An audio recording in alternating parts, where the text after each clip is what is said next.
All right, we get it rolling on the Krueg Show. Hope everybody's having a great Thursday. The NCAA tournament going on. Watching a little bit of Tennessee and Louisiana as we go. My bracket is looking all right.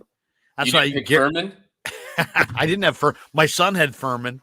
Oh, good for him. It's fun. When I worked with Gary Radnich, we had the hilarious time. Some of the most fun shows we had were around the NCAA tournament, and Gary would be like, "Mike, shove that bracket up your ass!" Just all kinds of screaming and yelling. Who's Mike? Mike was the board op, the producer. Okay. And so we had a lot of fun. And then one time, I told Gary that I had bet. I think it was Michigan against Texas, and I was given 3 or something like that, and it came down to the last sequence, and he's like, "You got this. Oh, you got this." And I'm like, "Gary, I don't have it. I don't." And all of a sudden, rebound. The guy comes down and hits a big shot, and I didn't cover. Right there on live radio. What year is this, Michigan, Texas? This was like 2012, maybe 2013, somewhere in there. And I just lost it. What's that? It was Michigan, Texas in the first round. Was it Trey Burke's Michigan? No, I think it was after Trey Burke. Well, no, maybe that's right. Maybe that is about right. Yeah, it was Texas, and I forget exactly what side I had or what, how it went, but the audio was hilarious. I slammed the door. I'm like, oh. Anyway, and then you hear this heavy radio studio door just slam closed. Great moment. All right, welcome to the Krueg Show, everybody. Larry Krueger, Vish Kumaran. You see Vish right there. Vish has his own channel. Vish, tell people about your channel and what's it called and how they can find it. You can find it. You just search my name, Vish Kumaran. It's the Vish Kumaran Show. I'm joined by Larry Krueger every Tuesday. I'm sure that we have quite a few reoccurring guests who join us for both of these shows. It's been something we've actually been doing now for 6-7 weeks straight, which is kind of crazy because you were trying to get me to do this for a long time and we just couldn't get any consistency. And now we're finally getting it going. And I'm really enjoying doing both the shows that we do every week. They're really, really fun. And I feel like we have a great audience of people that's so interactive in the comments section and so willing to add, some questions and stuff that make our shows so fun. Plus, we don't even have to do any prep for it. We just show up and we talk. Riff. It's a straight riff session. Right. And by the way, today, what we're going to do is I've got a bunch of questions, like when I say a bunch, I'm talking about 10 or so for Vish that we're going to get into, maybe like little 5-minute increments. But towards the end of the show, I'm going to open up the chat and the best questions that you would like to hear Vish and I debate. When I see one, I'm going to jot it down. All right. And then what we'll do at the end is I'll write down the best questions from the chat, and we'll throw 3 or 4 of them out there at the end of the show. Let me save your hand a little bit there, Larry. If you see a good question, you can star it here on StreamYard in the comments section. That way you don't have to write them, and then you can go to starred comments. You can toggle, you see. Oh, yeah.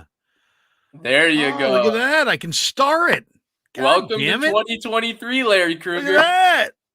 I just starred What's Up, guys. So now if I put it on there, is it starred? I guess you can't. Only I can see if it's starred. Yeah, no, I can see it starred. Oh, you can? Yeah, okay. I can toggle that. I like that. Look at that.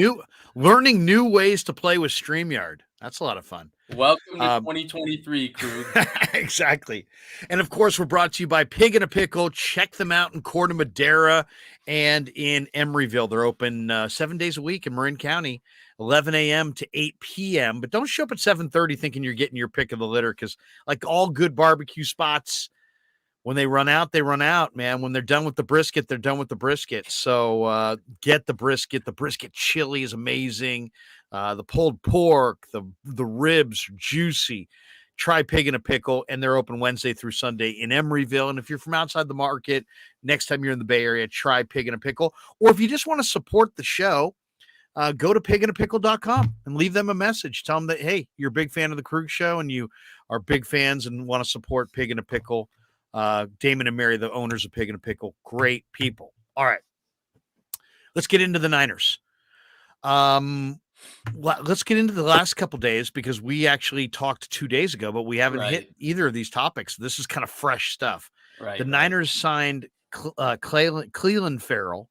Um, he was a bust. I mean, he was the 4th pick overall out of Clemson, 10 sacks in 4 seasons with the Raiders, and they give him 1 year, 2.5 million, 1.8 million guaranteed. I saw a video today. He said, "Oh, he's excited to be a Niner." Um, is this an upgrade or a downgrade going from, like, let's say, an Amenahue or an Ebukam to Cleveland Farrell in your mind? Yeah, it's a downgrade 100%. The price tag clearly indicates that, right? Charles Omenihu got what, 2 years, $28 million. Samson Ebukam, I think, got 3 years, $30 million. I want to say he was somewhere around the $11 million. 27, I think. It might have been Yeah, 27, 27. 27. Yeah. So clearly, very two players that were higher valued than Cleveland Farrell during free agency. Funnily enough, my dad pointed this out to me because I was joking with him earlier in the season that I thought Cleveland Farrell could be their reclamation project because he was starting to play some 3 technique for the Raiders at the time, and I was joking, oh, this will be the next Arden Key, who was the next Charles Omenihu, and they actually signed him. Now, I hadn't watched Cleveland Farrell at all, so I watched him the last couple days, and athletically, Larry, I think he leaves a little bit to be desired, as opposed to a Charles Omenihu or an Arden Key. Yeah. He's not as explosive as either of those guys, and he doesn't bend like either of those guys. He's a very stiff No. athlete. In fact, when I watched him, Larry, I was shocked that this guy was a top 5 pick because there's no elite traits about him athletically. And He had usually when you're elite thinking, production. He was right, drafted off production. next to elite production, next to Christian Wilkins, who's a top 5 defensive tackle in the sport, and Dexter Lawrence, who's the best nose tackle in the sport. So, I mean, that could have aided it, but you're absolutely right. It was the elite production. And then I was going back and reading some of his scouting reports just to try and understand why he's drafted where he was. And it seemed like his character evaluation was off the charts. Like he was the alpha, he was the big dog in the room, in a defensive line room with Dexter Lawrence and Christian Wilkins, who were stars. And so I guess a lot of those things played into it. But he is a downgrade.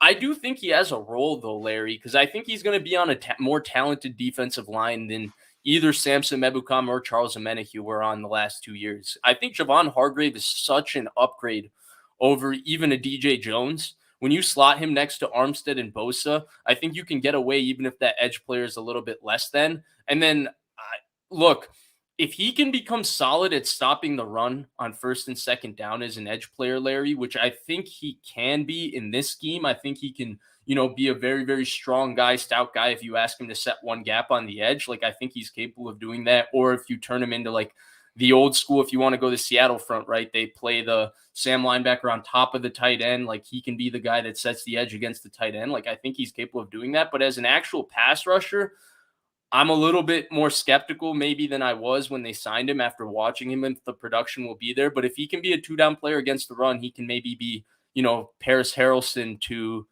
Drake Jackson's Aldon Smith in 2011, not from their similar talents, but from the standpoint that he can take care of the run stuff on first and second down, and then they can bring Drake Jackson in to go get the quarterback, and then he can be an effort rusher, on snaps that they rotate a Bosa out, the way a Kerry Hyder has been, the way a Jordan Willis, who I hope they bring back, has been. But he is not an upgrade from either of those two players, and I will say I was a little bit disappointed.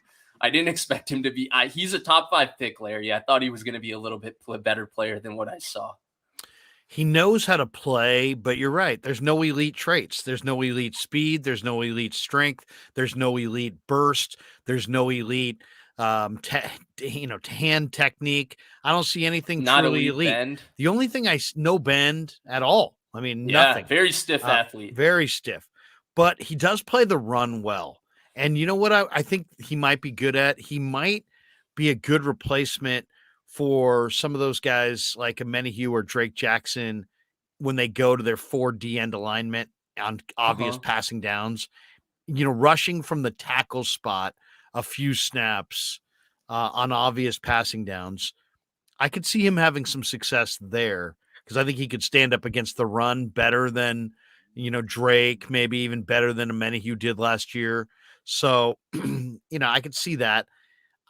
To me, he's good, solid NFL caliber, solid NFL player, but not a difference maker at No, all. And no, I think not at they'd all. still need somebody more dynamic there. That's why I'm saying I would like to see them go after a Leonard Floyd. You've thrown out Ngakwe before. Right, Other people like those guys as well. They just need something a little bit more dynamic. Now, he doesn't cost as much as what Ebukam just got. He doesn't right. cost as much as what Amenahue just got, but I don't think he's an upgrade from those guys. I agree. I would say he's a downgrade.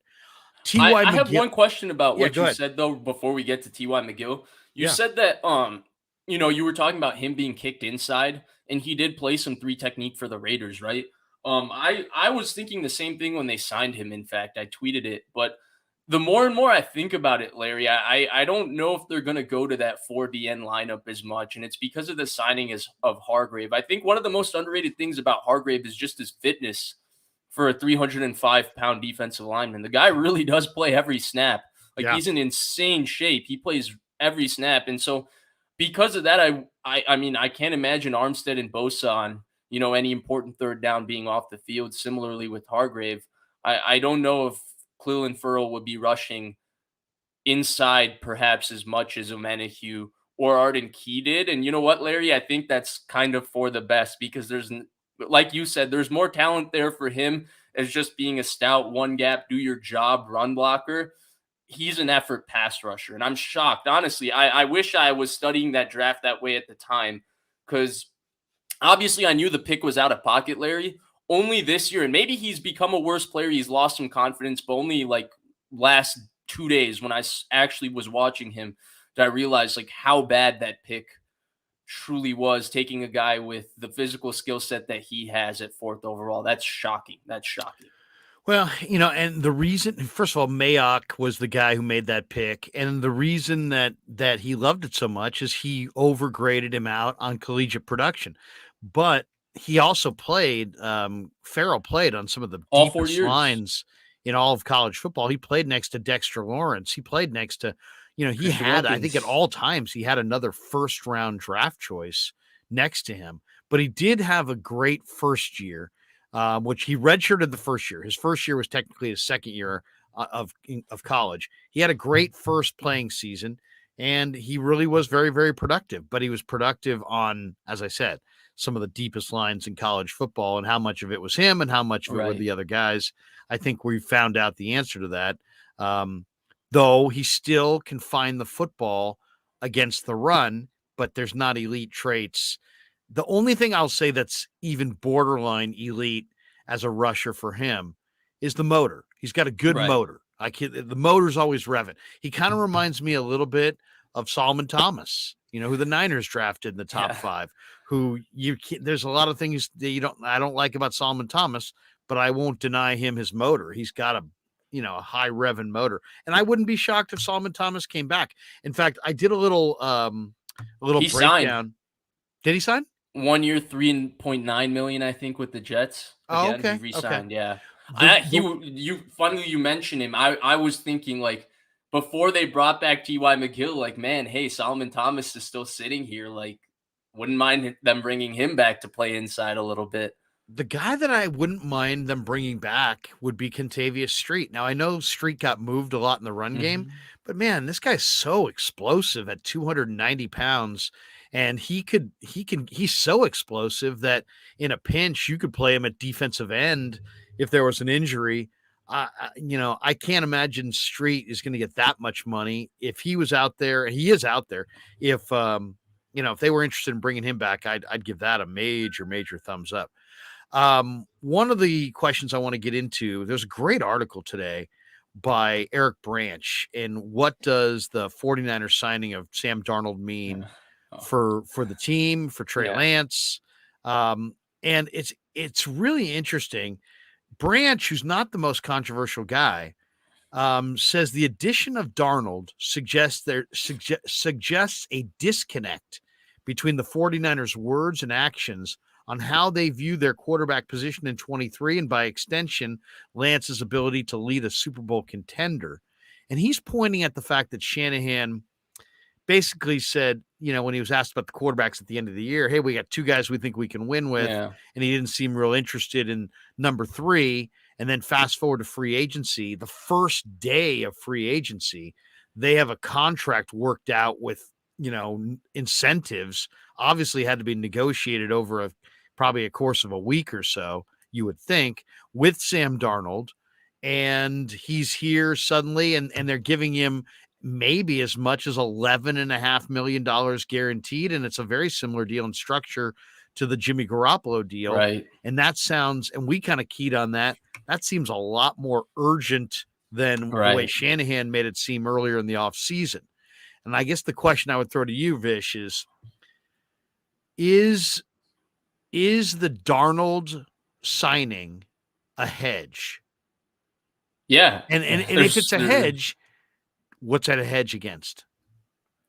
Yeah, it's a hedge for sure. There's zero doubt about it. You don't pay a guy to, $3.5 million guaranteed and put that many incentives, playtime bonuses.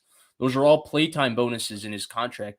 You don't put those incentives in his contract unless you think, if you think he's going to be a camp arm, a guy that plays a little bit in preseason, and then once our 2 guys are healthy, he's just going to be inactive, And so the question is, what are they hedging? We don't know. The 2 theories, right, are one, they're hedging Brock Purdy's injury. So in the case that Brock Purdy's too hurt, they're paying Sam Darnold backup money to be the backup to Trey Lance. Completely plausible.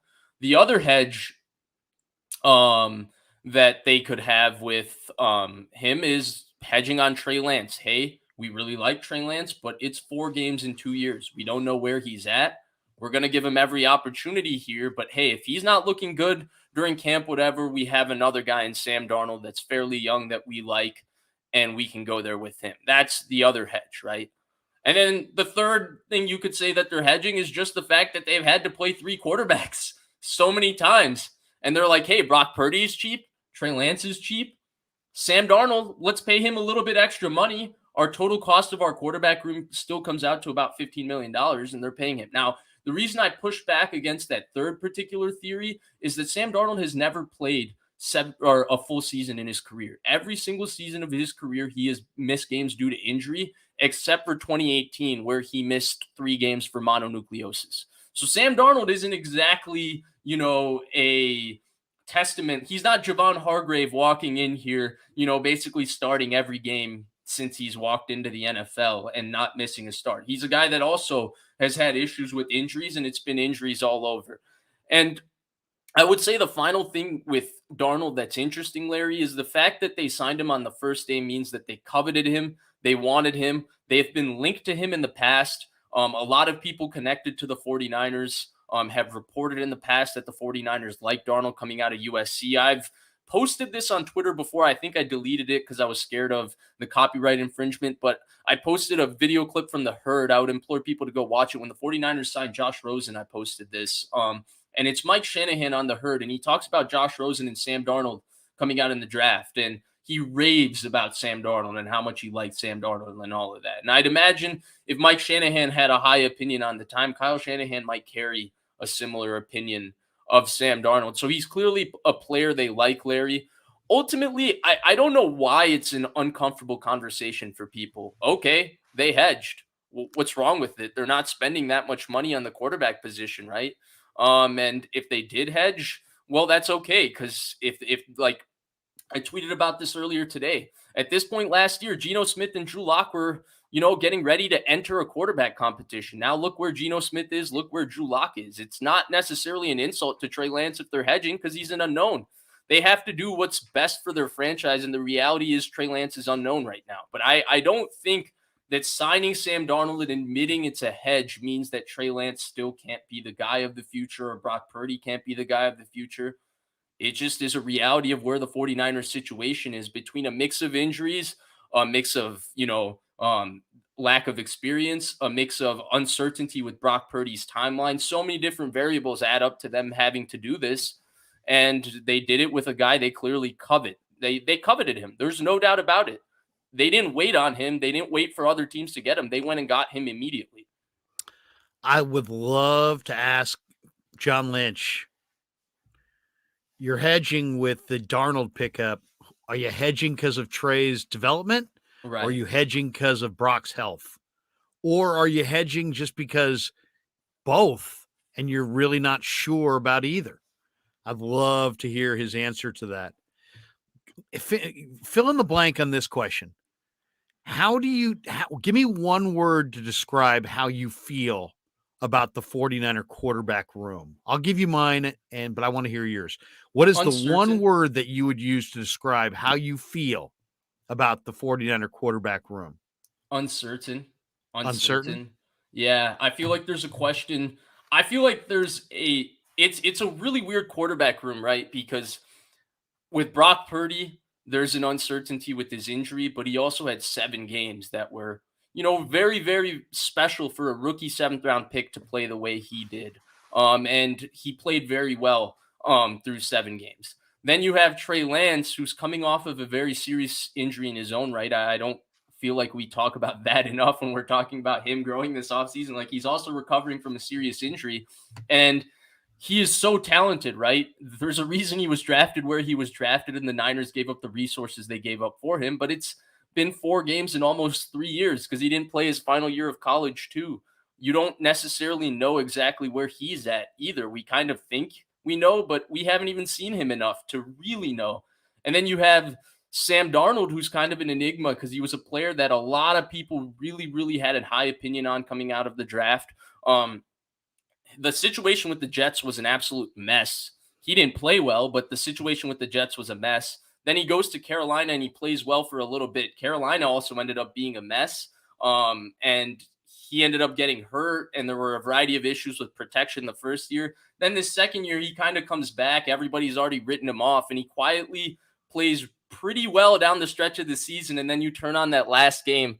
I watched it pretty recently, a couple days ago against New Orleans, and it's pretty ugly. They won the game, but I think he was like 5 for 15 for 50 yards with 2 picks, and the stats don't necessarily do it justice. It wasn't a good game for the quarterback. And so he's also kind of a question mark because within all the inconsistency I described are flashes of like really, really high level throws, high level movement in the pocket. Like, he's also a very, very talented player in his own way physically. It's just, it's been 55 games. Do you know? Can he even bounce back? Whatever. So uncertain is definitely the word I would use, Larry. Uncertain. Okay, that's fair. I'm gonna go with excited. I'm excited about this quarterback room. One, you got Brock Purdy, who looks really like he's got it. He's accurate and he's quick and he can win games and he's super smart and he can process and he can throw strikes and he's got all this moxie and he looked great. Guy looked freaking great. Then you got Trey Lance, and he's just terrific kid with a howitzer and just premium escapability. And I think there's going to be some premium off schedule stuff coming with Trey. Right. And you're just the kind of person that you're just like root for. And then you got Right. Darnold, and the more I look at Darnold, Vish, 5 head coaches, 4 head coaches, 5 offensive coordinators. I mean, that's what happens on bad teams. Right. There's no continuity. Offensive football is so much about cohesion. You need that continuity. You can't just have new coaches every year. New Right. system, We saw it with another new Alex Smith system. all those years ago, right? When Right. the It's Niners had exact. 7 coordinators in 7 years. Daniel Reminds me Jones a lot of that. recently. There's another example for you. Bingo. So I just think I look at Darnold and I'm thinking, you know what? The guy looks kind of showed at the end of last year that the light switch has gone on. He had some positive. His most positive NFL play is his most recent play. His body's not broken. He's still a young guy who's 6'5", pretty athletic. He's going into a system with a really good offensive play caller and maybe the best collection of weapons. The Niners have a bunch of picks to improve the O-line. They only really need maybe 1 or 2 guys to help out, and Yeah. they're be set. I'm excited. I'm excited about Darnold with this surrounding cast. I'm excited about Purdy's future. I'm excited about Trey's future. I don't know how it's going to shake out. I don't know who's playing. I don't know who's going to be healthy. I It's don't going know to be a exactly fun how it's camp going for to you go, but I'm watching it excited. play out. It's going to be a fun camp for you watching it play out. And I do want to mention, right, with Darnold also, his skill set in a lot of ways is the perfect fit for this offense. In fact, you know who his skill set kind of reminds me of a lot of Who? ways? He's got a lot of Jimmy G in his game, and it's not, they don't look the same, right? Like Sam Darnold is a bigger human being. He's more athletic than Jimmy G, but it's from the standpoint that they have issues late in the down when you have them drop back and what they're looking at immediately is not there. Their feet get a little bit frantic. They may tend to throw the ball up for grabs a little bit. They both have very, very quick releases. One of the things Sam Darnold has really improved, when you remember he came out of USC, he had that really slow, loopy motion where he Right. dropped the ball way below his waist. He's really tightened, shortened it up. He has a really, really quick release now. And he's very accurate throwing short intermediate. So he's a great fit for this offense because he's very good at throwing screens, slants, these type of things. Now, for a guy with such a big arm and, such a big guy, he doesn't necessarily throw the ball consistently down the field well. It's just not something he has done. Maybe it was the receivers he's had, maybe it was the offenses, but it's just not something he's done well in the NFL. But he has that skill set combined with the fact that he's athletic, Larry. He's good at throwing on the run. In fact, I would say he's more comfortable throwing on the run than he is within the pocket. He was that way at USC too. And for a big guy, he has really, really quick and soft feet. Like he's a good athlete for a big guy. And one of the things, if you hear any of the Shanahan coaches in any coaching clinic talk about quarterbacks, they talk so much about quarterbacks' feet because so much of this offense, right, it's a timing-based offense. So your feet tell you where to go with the ball. And so they really like quarterbacks with light, sound feet. And Kyle Shanahan in particular, always talks about how he likes quarterbacks who, because the pocket is so messy, quarterbacks who can throw the ball without their feet necessarily being under them or in the right spot. And for all of Jimmy Garoppolo's faults, I thought that was one of his greatest skill sets because of his release and his arm talent. He always had an ability with a guy in his face or a person around him to kind of flick it around them or kind of move out of the way. His feet wouldn't exactly be set, and he would still be able to deliver it there on time and on, with pace and accuracy. And it could be a 7-yard throw. It doesn't look like much, but if you look at his body position, it is a high level throw. And Sam Darnold has that ability too. A lot of people are saying Sam Darnold is nothing like Jimmy G. I would say that, they don't look similar. One guy is clearly a lot bigger, a lot more athletic, but when you actually zero in their games and what they do well, I think you put him in this offense where a lot of the processing is done. Shanahan gives you such a defined picture of where you need to go with the ball. I think again, it's such a big if with him, right, Larry? Because you don't know if he has the character of an Alex Smith to bounce back from all the things he's been through. It's really hard to bounce back. But if he can, I would say it's this offense with these weapons. He could have success. If there was a place in the He's NFL he was going to have 25. success, it's here. Yeah. There's all kinds of people in the world. I'm probably one of them, that at 22, all I knew is that I wanted to chase girls and drink beer. By 25, I was starting to figure it out. Right. You know what I mean? That's kind of by 27 or so, I was way, way better. So, I mean, maybe he's just a late bloomer emotionally. Who knows? Let's try to catch up in the chat here. Titus says, to be great, seems like Lance needs to grow significantly in terms of throwing with accuracy and touch. How often does this actually occur with NFL quarterbacks? It's a good point. It doesn't happen often. It did happen with Josh Allen. I think it did happen with Steve Young.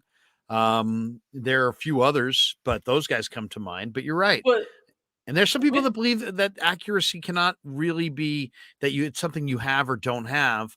I think it can be improved with your mechanics and a good quarterback coach and reps. I think Kittle said it best. I think I just saw an interview with Kittle today. He said he has star talent, but he just needs reps. Exactly. He needs reps. Yeah. Kittle was like, Purdy's the guy. He has to start. He's number one. But Trey just needs reps. And he's got great talent, and there's no question. I will say this about the accuracy, right? Because it's hard to judge some kinds of things because sometimes accuracy issues can get overinflated to the average fan because when you're on the NFL field, right, these quarterbacks aren't necessarily throwing to a stationary target in front of them. So you could see the ball miss by 10 yards, but really it could have been a throw to a spot and the receiver didn't cut off his route correctly and stuff like that. So you don't know how much adjustment sometimes the receiver makes to make the ball look more accurate than it is, right? If he cuts his route off a little bit lower than it's supposed to be. So now a 2-yard underthrown ball is hitting him right in the chest. There's so many things that go into it rather than just a guy being able to throw to a stationary target, right? And the one thing I would say with Trey Lance is he doesn't necessarily have to be great for him to be successful with the 49ers. I feel like great is down the road for him if he gets the, if he plays really, really well with the correct amount of reps and he officially gets that. I think there's a possibility of that for him. But there's also not there also shouldn't be that expectation on him either, because it's not necessarily what the 49ers require from him or are asking from him in this upcoming I would year. say if I was talking to Trey and I was Shanahan or Greasy, I'd say, Trey, nobody cares what it looks like. They only care about the results. So in other words, just go out there and play to fucking win. And when I say that, what I mean by it is you get to 3rd and 3 and you see a guy open, but there's a defender in the middle and you think there's a 20% chance he could bat down that pass. Just run it. Run it. Value possession of the ball. That's what we really saw from Jalen Hurts this year, is just the nuances of the position as far as putting pressure on a defense by not getting a pass batted down, not taking a sack, extending plays, just living for the first down. And that's all. If Trey just plays that way early, the rest of it will come in time. You'll start to hit stuff more stylistically, but play with 3rd down urgency all the time and keep your offense on the field and think aggressively. First down, first down, first down. If all he thinks about all year is get a first down, get a first down, get a first down, he's going to be fine. He's absolutely going to be fine. Kles Limperio says, we're talking about Farrell. He says, is he at least an upgrade over Kinlaw? Yeah, he might be inside. Austin Rodriguez, Vish and Grant beefing on Krug show, but never Grant's. I don't know. We're not getting involved with that. Grant says if Vish and Grant get together, it's going to be a YouTube. It's going to be a special of some kind. Oh Tyler, yeah, 100%, 100%. Yeah, but wait, did you and Grant have some beef on his show, or did you and Grant have some beef on here? Is what he's saying is you and I beef here, Grant and you beef here, but nobody ever beefs with Grant on Grant's channel? Is that what he's saying? I guess, but I didn't have any beef with Grant here, and I don't think I've had any beef with you here. I think by beef he just means disagreement. Maybe I thought he just meant like talk, like basically saying I'm on, Grant's on here, you're on here, but you're not on there. I think that's what he's saying. Well, who knows? Who knows? Tyler says, any news on Kalia Davis? Super interested in him. He's Krug. Floor is yours. I mean, Kalia Davis. Any news? I mean, I'll say this: go to my YouTube channel, watch the interview I did. It was a lot of people watched it. You can tell. I mean, I kind of sucked up to him. I kind of announced to him that, kind of like, hey, bro, I know you're really good. And we kind of shared a moment there where, it's like, he's like looking at me like, dude, there's one guy here who knows I'm badass.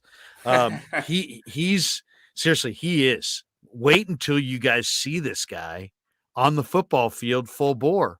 You're going to look back at last year's draft and you're going to say that Kalia Davis might have been the best pick in the draft. That's how good he is. He's 295 pounds and fast. I mean, you have me like so excited for him right now. Go watch his college film. You love him. When you said the speed, you said that when you saw him working out on the side field, when we were talking about Kalijah Cansey, you said he was moving something close to that. And then I think, didn't you say he moves like Javon Hargrave as well? The guy, yeah, he does. I mean, he kind of reminds me of he's a much quicker guy than DJ Jones, who was pretty quick. Right. Really quick for his size. Yeah. So yeah, I love Kalia Davis as an interior pass rusher.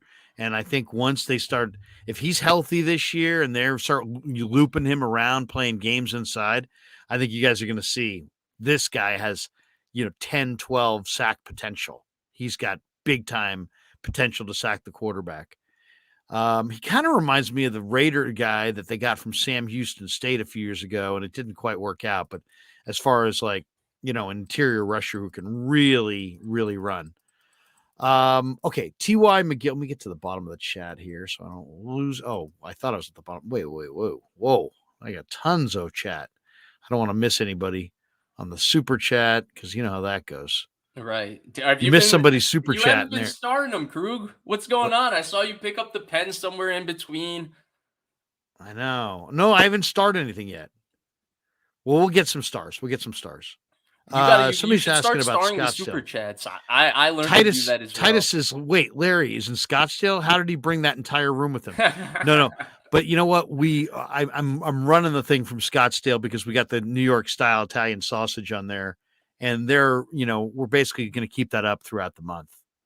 But we're back from Scottsdale, and as you can see, I'm starting to peel and get back to my pastiness. Let's see here. I wanted to ask you about T.Y. McGill. They re-upped T.Y. McGill today. He re-signs. It's a 1-year deal. And there's some guaranteed money in the base. Right. I So was that surprised to by me that. was interesting. This guy's a 30-year-old player. Look at his football card. He's played everywhere. But I think this is a good signing, Vish. What was your thought last year on T.Y. McGill? What do you think of this signing? 1-year deal for T.Y.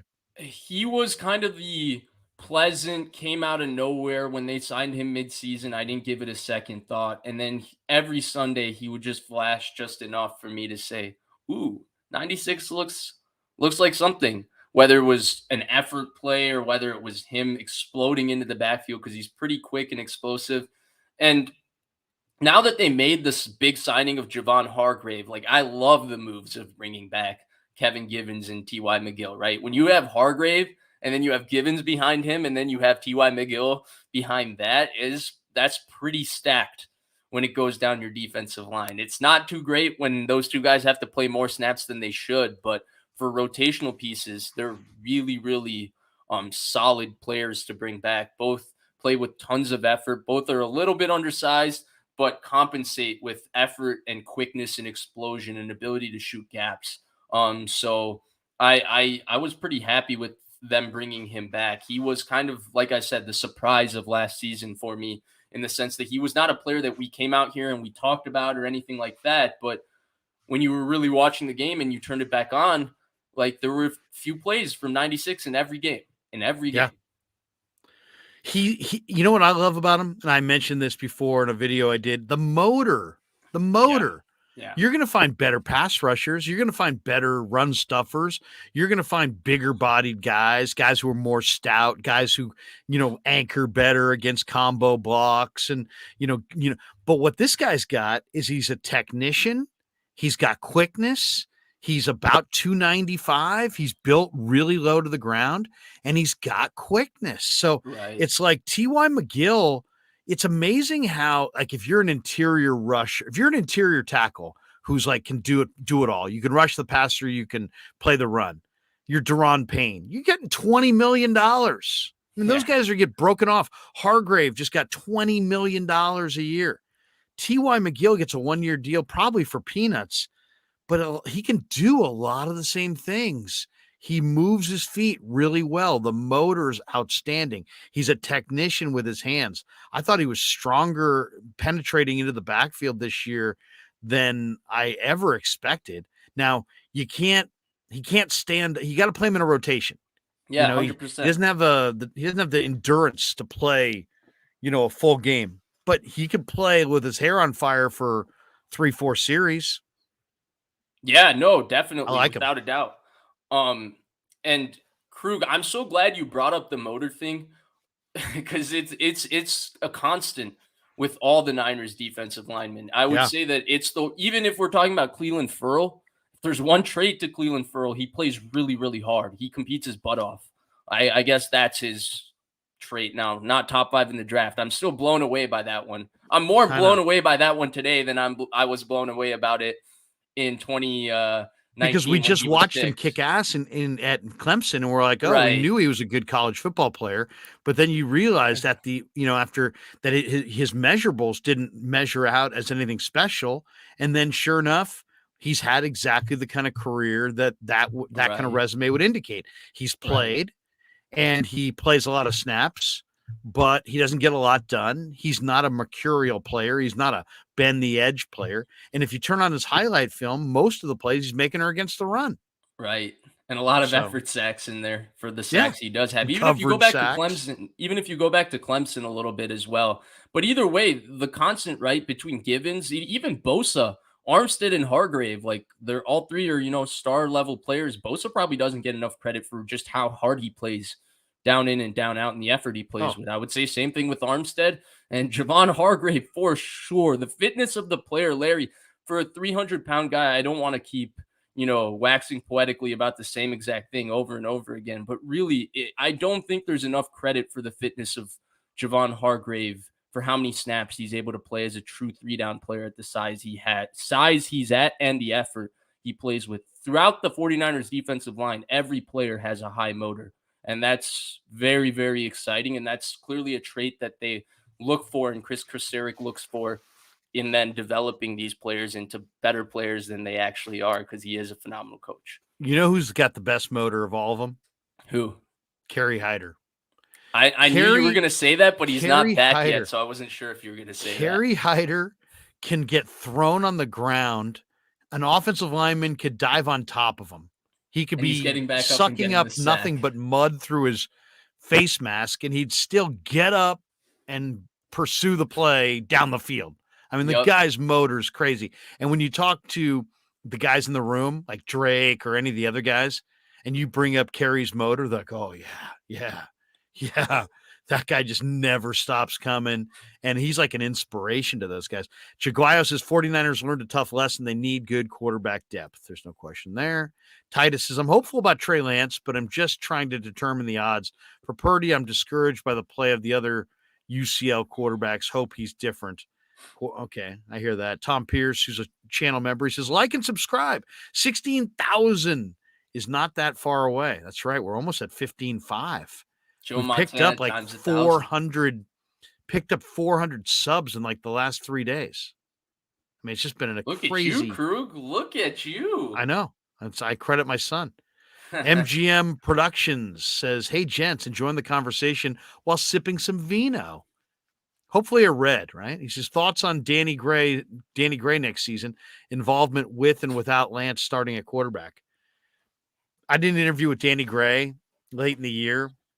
I did a couple with him. I'm a huge fan of Danny Gray. I did a video about the Niners should get Danny Gray before the draft. Right. I mean, I seriously was like, mentioned him to me 3 different times when we were I love Danny Gray at SMU. There was another receiver at SMU who was a good receiver, but Danny Gray was the one that had the difference-making speed. He ran 4.33, but if you watch him, I would say he plays like a 4.2 guy. And he makes big plays down the field. But I asked him late in the year, I'm like, man, when are we going to see you get deep, man? When are we going to see you get in the end zone? And what are we going to see once we, you got anything special planned for us? And he's like, man, you haven't even begun to see what he's like, I'll bust it out. I got moves. I got a routine. I got dance steps. So wait for Danny Gray. Danny Gray is going to be a popular Niner because he knows how to play. His speed is legit. And whether it's Brock or Trey, I mean, Trey's the guy that really can stretch the field with this guy. I could see Trey Lance to Danny Gray being like an unstoppable play because Trey's got that kind of arm strength and this guy's got that kind of vertical speed. So I love Danny Gray. He's got to get a little stronger so that when he does get starched by these DBs, he gets up. But other than that, this year he's looking around the room and he's like, there's Debo and there's Ayuk and there's Juwan and there's Ray. And he's kind of the young guy. And I talked to Charvarius about him. He's like, man, he'll eat up that cushion on you in a heartbeat, but he doesn't have a lot of moves. Like if you watch my Charvarius interview, you'll see he basically says that Danny Gray doesn't have route running moves right now. Yeah, no, that was apparent at SMU too. Oh, sorry about that. No, that was apparent at SMU as well, right? Yeah. I think actually Croc might have done a breakdown and posted it onto Twitter about some of the issues he had with his route running. So if anybody wants something to go reference for that, that's there. But the other issue with him is physicality in his routes. Now, Can he I have beat a the theory. jam? Right. And it's just the strength, right? When you take, like, for example, I'm watching corners right now in the draft that you got Joey Porter Jr. from Penn State, who's a big rerouter, Krug. Loves to be really, really physical. And it's not just physicality at the line of scrimmage, right? It's those little bumps, the physicality through your route. Can you play through that contact? For example, a great route runner, I'll give you an example that doesn't do that well. Jerry Jeudy in Denver. Really, really great route runner in open space, but when defensive backs get into his body a little bit and push him a little bit as he's running his route, he can be moved off his spot, and he struggles a little bit to contend with that. Danny Gray has that similar issue. Now, I also have a conspiracy theory a little bit with Danny Gray's playing time last season. Now, I want to add that I'm actually excited about him as well, because at the end of the season, I thought he played really well on special teams as a gunner, and I thought that showed what kind of a competitor he is. And if a guy is usually a good competitor, he ends up being, a pretty good player no matter what his role is. But I have a conspiracy theory on this. He was huge, Right? and he loved those plays. By the way, when we Oh, talked about really? him, he's like, yeah, man, I got him, So yeah, there's a competitor. He just wanted to contribute. Right, right. You just All want right, to Krug, you contribute. want to You hear got a my whole room conspiracy full of theory on guys, this? man. What's that? You want to hear my conspiracy theory on this? So we know Yeah. about Shanahan and doghouses, right? Always talk about it. With Shanahan, these receivers getting into his doghouse, we know the rhyme and reason, we know all of that. What about Jimmy Garoppolo? I was thinking about it, Krug. Brandon Ayuk went into the doghouse that second week of preseason against the Chargers. What was the play before he went into the doghouse, right? It was a Jimmy Garoppolo interception on like a 3rd and 15 that went off Brandon Ayuk's hands. And then next thing we know, Brandon Ayuk is playing less snaps. Week 1, he's not starting. He's splitting time, all of this, and then he gets out of the doghouse. Danny Gray earlier in the season was playing a little bit, and then he showed up, Jimmy Garoppolo, I think in the week 4 game versus Atlanta or the Carolina game or something. There was some reaction, if you remember, on the sideline to a Jimmy Garoppolo throw, and next thing we know, he was gone. Now, obviously there's no credence or no fact behind this theory. This is just me That's a opining. theory. But I always wondered if there was a little bit of something there with Garoppolo in the doghouse that was never talked about, because Shanahan is such a domineering and dominant and kind of dictator figure within the 49ers. Well, I mean, the most complimentary thing a quarterback can say about a receiver is, man, he'll go get it for you. Right. I've talked to so many quarterbacks, and when they're talking about the receivers they love, they'd be like, "Oh yeah, I love him. He'll go get it for you. He'll go get it for you." And what they're really saying is, in the NFL game, you got to have a trust with your receiver, and you got to throw some 50-50 balls and just trust that your receiver is going to go get it for you. And if that trust isn't there, or you're dealing with a young receiver and he doesn't fight for the ball in the air, or fight for the bad ball that's going to be an interception, for it to just be an incompletion, yeah, those relationships can erode quickly. Right. So it's I just, mean, we but saw. Here's another example for you. Dante Pettis, doghouse throughout camp, all of that, and then was benched week 1 with Deebo Samuel starting when he didn't seemingly take starter reps the entire training camp and all of that. And then, do you remember the infamous week 4 game right off the bye against Cleveland in the 4th quarter? A little short slant on 3rd and 7 to Dante Pettis, probably a walk-in touchdown. He drops it, and Jimmy Garoppolo's ripping off his chin strap, and saying every effing time. Next thing we know, Dante Pettis has his best game of the season against the Rams at the Rams, like 6 catches, I think 94 yards, something like that. He had the best game of his season. He was gone right after that. And so there was another one I wondered about.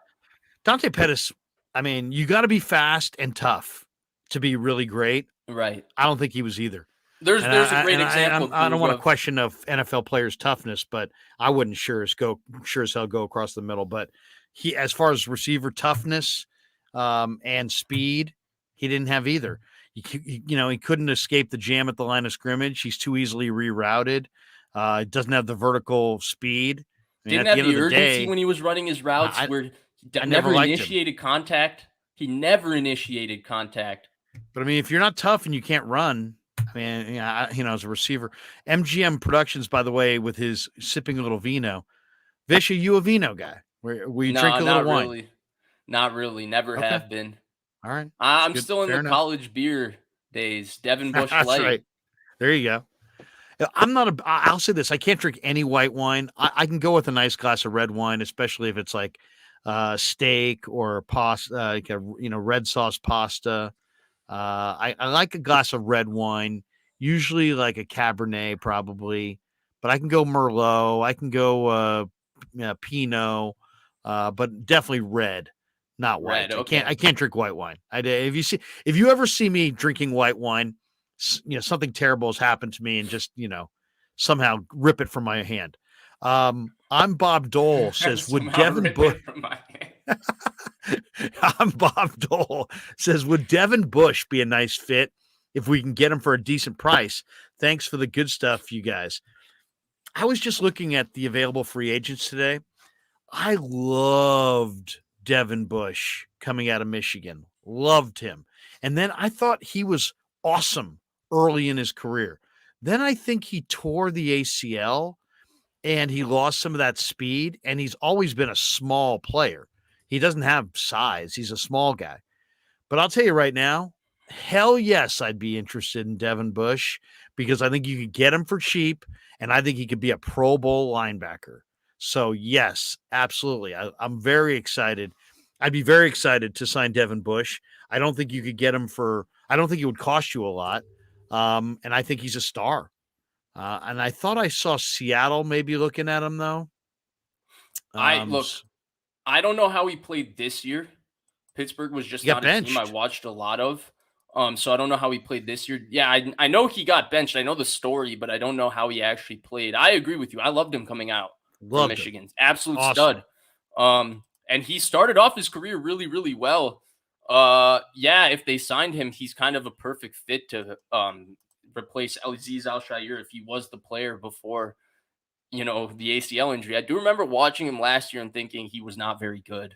And I don't know if it got worse or better from last year now that he's 1 year removed from the ACL, but he's still young, high potential player, right, Larry? If you can get him for quite cheap, why not? Oh, absolutely. I mean, because here's the thing: the guy always had great instincts. Right. You can the other things you can work on if a guy's got instincts, you want him at linebacker. One of the most overrated things with linebacker is speed, because you're running one way or another, and there's all kinds of play fakes. So guess what?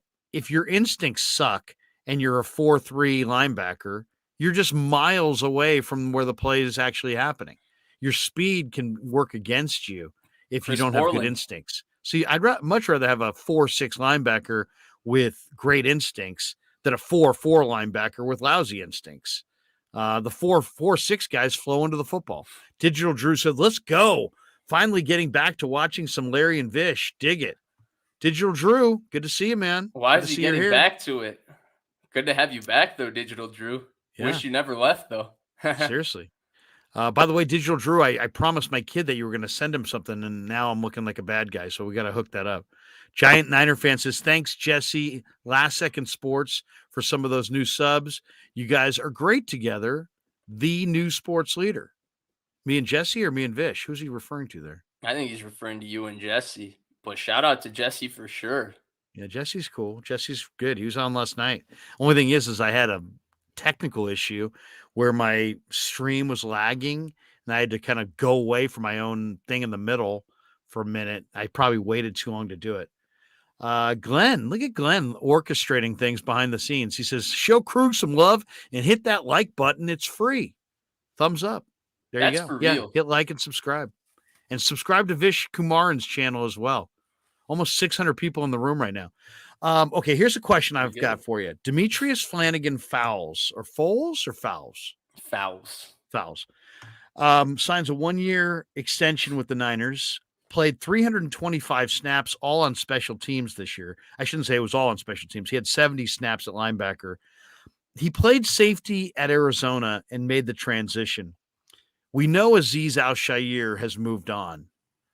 Who do you think is likely? I mean, the Niners go with a 5-2-4. There's oftentimes sometimes they're going with a 4-man rush and 5 DBs going the nickel look. Sometimes they're going with the dime look. but they're really only playing the three linebackers in the base, and they're only playing the base about 20% of the time right now. But who do you think is more likely to start in the base this year if this stays as is and there's no Devin Bush or something like that? Mm-hmm. Demetrius Flanagan Fowles or Marcelino McCrary Ball? Both, it will be a three named player, but which three named player will be that third linebacker? Yeah, I like McCrary Ball here. Um, I think Flanagan Fowles is kind of just a guy they brought back as depth in special teams. But I like McCrary Ball. I think McCrary Ball just has a little more juice and physicality, a little more recklessness to his game than Flanagan Fowles. To me, Flanagan Fowles is a converted safety and he hits like a converted safety. Marcelino during preseason, maybe I'm, putting too much stock because I watched so much of that preseason, not just, on TV live. I was watching the film of all of it too. And so maybe, McCrary Ball was that one really exciting player on defense at the end of games, and I was tired, so I'm putting a lot of stock. But I think there's a little more speed and explosion to McCrary Ball, and I think there's a little just more raw talent to him. Now, Flanagan Fowles might win the job because McCrary Ball, the one thing he has to become is assignment sound, right, Larry? He's got to become a little more disciplined and get more comfortable playing the position. And maybe he's not going to be ready to do that this upcoming season compared to Flanagan Fowles, who's played a lot of snaps in preseason practice, all of that. But in terms of the talent of the two players, I think McCrary Ball has a little bit more there. And by the way, I don't think we should count out Oren Burks here for the sake of the discussion. I do think he could be there. But if we're talking talent of the players in terms of like coverage skills, movement, all of that, I think Oren Burks is clearly third of these guys. And I think McCrary Ball does have the most in terms of just, I personally just like raw physical talent. If that's not clear, like I like guys that just have traits that I think can become really good players. And I think McCrary Ball has a little bit more of that than Flanagan Fowles.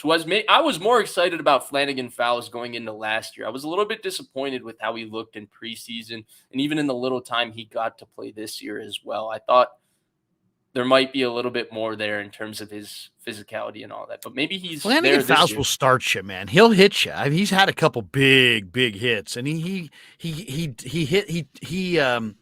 transfers speed to power really well at the point of impact and can really rock you.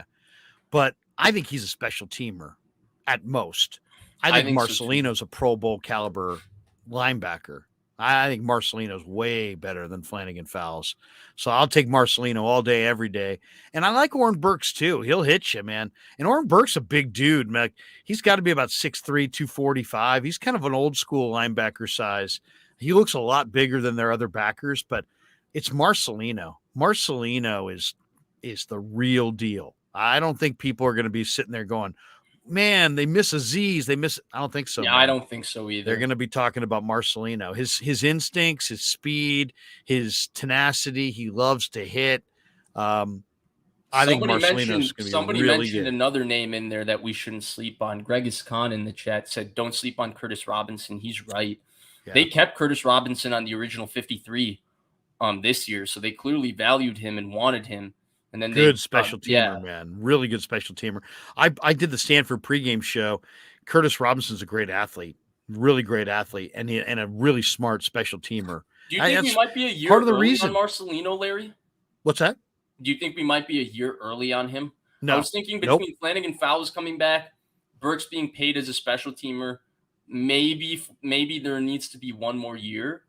No, I don't think so, man. You don't think so? I think Marcelino could have played this year. I think Marcelino's going to fly around and hit, and he's going to put on 5 to 7 pounds of muscle and strength. He's going to work out. He is going to be awesome. He is going to be phenomenal. I'm really excited about Marcelino. Glass Half Full guy says, is CJ Gardner-Johnson still in the Niners' plans? I don't know if he ever was. I'm not sure they can afford him. I'd say this, break the budget for that guy. He's the best free agent left. He's an impact guy. He's a leader. He's an alpha. Anybody who gets CJ Gardner-Johnson will be getting the prime of his career. He's only 25. his prime is coming right now. His best football is the next 3 years. I think he's such a difference maker. I think that's the kind of guy that gets you over the top. That's the kind of guy that wins you the Super Bowl. That to me, if you lost Jimmy Ward, that hurts. Right. If you get C.J. Gardner-Johnson, Jimmy who? What? Who? What? Doesn't you won't miss Jimmy Ward if you get C.J. Gardner-Johnson. I don't know what it's going to take to get him, but he's worth it. I'd be recruiting him around the clock. I'd be offering him the moon.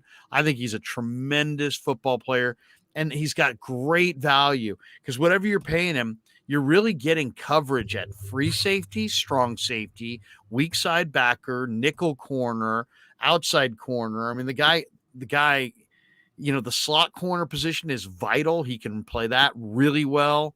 CJ Gardner-Johnson is the guy. Really good quarter safety, right? Really good quarter safety. The one thing I will say to that question is I agree with you. I think the Niners are kind of at this point, Larry, where they're teetering kind of on the end of this core's run. Like, I don't know how many more years necessarily this core has in them. I'm not necessarily writing them off next year, but I don't necessarily think them being really good next year means the year beyond that. They've played almost 40 games in 2 years. Attrition eventually catches up with you. And I think they're at a point where they should, because they're kind of teetering on the edge, just like they went all in with Hargrave, they should maybe take that chance of, I know the Niners won't do it because they have a system that keeps them always in a financially secure position, which always has them avoiding, real cap trouble where you're unloading half a roster in a free agency like the Rams just to get under cap, or you're doing 8 restructures like the Saints every offseason just to get under the cap. They kind of have it set up in a very, very good business structure. But I do think this is kind of a year that they can maybe afford to be a little bit more reckless and take that chance because the team is so good and the NFC just is getting more and more wide open by the day. Like, you got to think that if they add CJ Gardner-Johnson, they're pretty much so far ahead of the rest of the conference there with all Philly has lost this offseason. Oh, I mean, if he goes back to Philly, it's a major get for Philly. If he comes here, it's a major get for the Niners. Anybody who gets CJ Gardner-Johnson is getting a terrific football player. He's been great. I've watched him in Philly. I've watched him in New Orleans. I saw him with the Gator. He just plays. His play speed is incredible, and he hits like a truck. Other than that, I guess he sucks. Austin says beef meant why Vish ain't on Grant's show anymore. Okay. I mean, that's been addressed so many different times. I'll be shameless. Go watch the first show of that I came back. I'll get the free view out of you, my friend. You can go check it out there. I explained it. It'd be better for your brand if you're like, I'm not talking about it. Read the book when I write the book. No. Oh yeah. It's funny because there's not really like anything to it, but I feel like I didn't know like so many people were like so interested. Oh yeah, it's like who shot JR, right? Which predates you. Jaguayo says, Larry, what's the latest on Kerry Hyder and Jordan Willis? I'm hoping for Kerry Hyder and Jordan Willis back at. I'm hoping both come back at very reasonable prices. I'd rather have Jordan Willis back than Hyder, but as I said before, Hyder's a leader. And there's going to be some young players in that room, and somebody's got to set the example. And you know what, Kerry? You can never go wrong with a 275, 280-pound guy that can play any spot on the D-line and whose motor is just nonstop. And he's played in so many big games. I'll take my chances with Kerry Hyder at the end of the bench. There's obviously a bunch of guys going to be drafted on the D-line, but, I don't think it's going to cost you a lot for Kerry. Artur Gazaryan says, Krueger and Vish, best in the business, baby. Let's go. Thank you. Thank you, Artur. Let's see. What else? We got a bunch of people in the chat. There's so much quarterback stuff. Have you noticed that? We got another one here from Artur. Says, Krueger and Vish, what grade would you give the free agency thus far? That's interesting. There's always these grade articles. Like, what would you grade it? I guess I would give the Niners probably a solid B plus. Why? Because they've stayed disciplined. They targeted one big guy in Hargrave, kind of like last year. They're going to let the vast majority of these guys go. This is all part of a plan. They're going to recoup compensatory selections in the 2024 draft, of which they, I think, have 4 or 5 right now and may wind up with 6 or 7 before it's all said and done. And then they're going to have that much more drafting power next year. So they don't, I would say this. I like the plan of going for a couple great guys and then just kind of trying to find the players that aren't attached to the compensatory formula, which they seem to do. Like Leonard Floyd, I think would be a great defensive end because I don't think there's a compensatory formula No, so they wouldn't lose a offset. compensatory pick with Leonard Floyd because he was cut. That's very important there. Yeah, so I think they do a really good job at hoarding the compensatory selections. They had the most last year. They've probably set up for the most this year, and yet they're still I think getting they got 5 already this year, Larry. right. And also they added 2 difference-making players last year on the back end with Charvarius to this year with Javon. By the way, we've been calling him Javon. It's Javon. It's Oh, Javon. Jayvon. okay, that's good to know. It's not actually spelled Jay, but it's. I heard the conference call today and put up the video, and he goes by Javon. Okay, that's good to know. So I wouldn't be mispronouncing that. So I don't believe in these type of exercises because how am I exactly supposed to scale something to actually give you a grade? Like it's also relative, and we're just throwing out an arbitrary letter.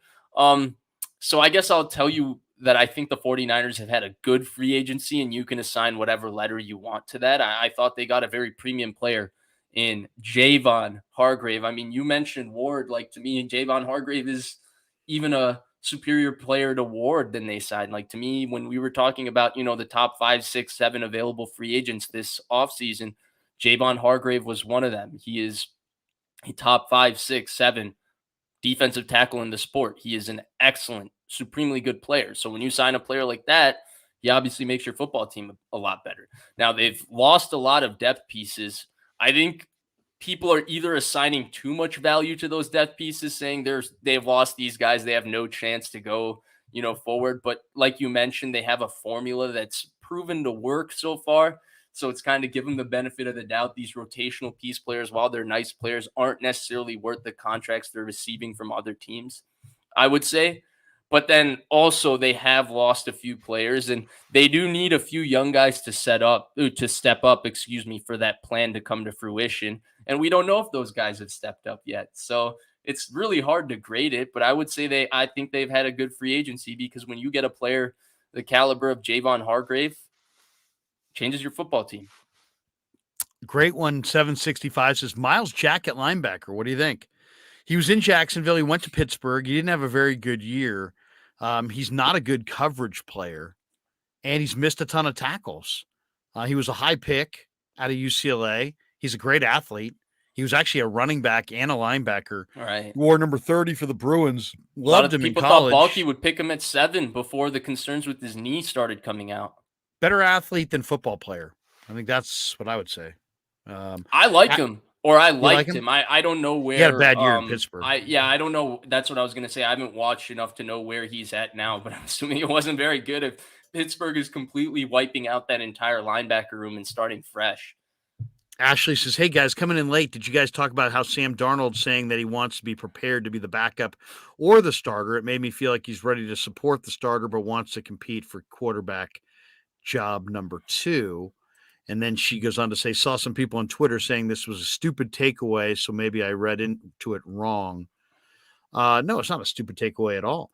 I did see Sam Darnold saying that. And Sam Darnold looks like a guy who's been through NFL hell and knows that with the Niners, he'll be supported with better players, better coaches, better everything. And he knows that his career is at a crossroads, and this is it. If it doesn't happen for him here, this is the end of the road. And so I think it's actually a very intriguing situation. Why? Because you've got a talented guy who once upon a time was thought to be a top 5 pick. Now you've got a nice surrounding cast, a great play caller, and he is desperate because he knows his career is kind of dangling by a thread. So you have a motivated, talented player who's surrounded by the most talent and the best play caller he's ever had. The chances that it works out are actually pretty good. Yeah, I and think. for the first time in his career, right, when you're drafted as the third overall pick for just about anybody besides Trey Lance, you're drafted into a situation where you have to elevate everything around you. And for so many of these people, they're not capable of doing that, even though they're talented players. And Sam Darnold wasn't one of those people.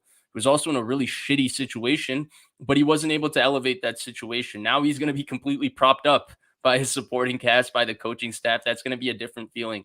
And then the one thing I will say in regards to that point being stupid, when I first started doing this, with Grant and, doing shows, and player on the 49ers gave me this advice at the very big beginning of when I started doing this, very early on of when I started doing this. And he said, always follow the money. When you follow the money, it tells you what's going to happen in the NFL. $3.5 million guaranteed with playing bonuses, incentives. No matter how you look at it or who it's a hedge for, Sam Darnold came in here to compete for an opportunity to play, not to just ride the bench and be an insurance policy. Follow the money. I could be wrong, but I'm following the money. It's always wise. As what Dion said, it must be the money. Michael Monahan makes a donation. Larry, what's our answer if Big Trent goes down? Yeah, that's baseball a bad season situation. Yeah. Off season draft. Planning our spring training trip. Right. Maybe getting an early start on my Valentine's Day shopping. I don't know. Here's something I'm hoping for. Big This Trent goes down, offseason. we're going down with him.